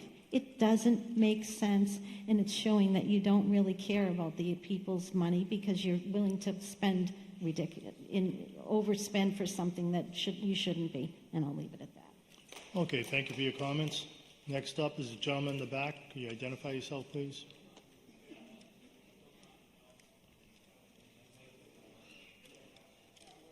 Yeah, take your time. Hurry up. Phil Connors, Precinct 2, move the question. All right. Diane Dolan, did you second that, Diane? Okay, as we know by now, move the question, call the question means cut off debate, takes a 2/3 majority. We're going to set up a clicker for that.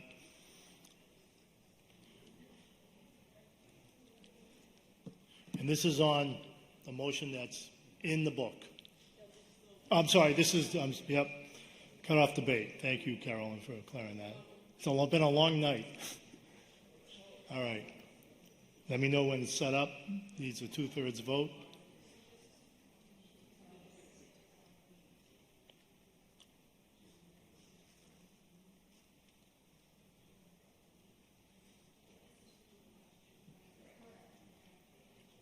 This is just cut off debate. We good? Okay. We need 2/3 vote to cut off debate. Please vote now, 1, 2, or 3.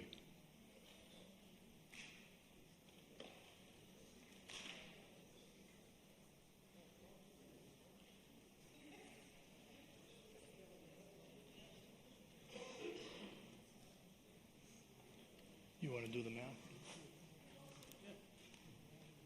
Oh, that's clear.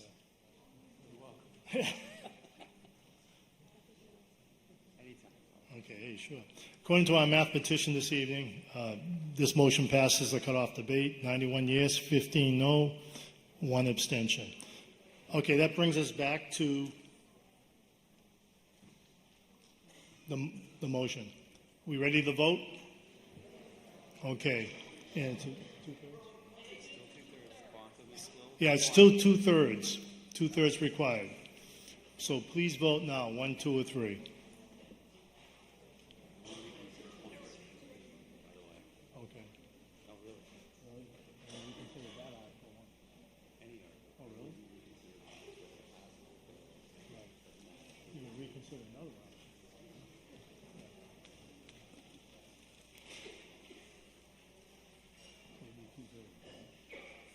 Oh, there you go. What do you think? I think that passes, right? All right, that article passes. 72 yes, 33 no, 1 abstention. Thank you. That's Article 16 passes. All right, do I get a motion to dissolve the meeting? Motion to dissolve the town meeting, special town meeting. Made by Carolyn, seconded by Joe Scardino. By voice vote, all in favor say aye. Aye. All opposed? Any abstentions? The ayes have it. Thank you. Have a good evening. Thank you for your participation this evening.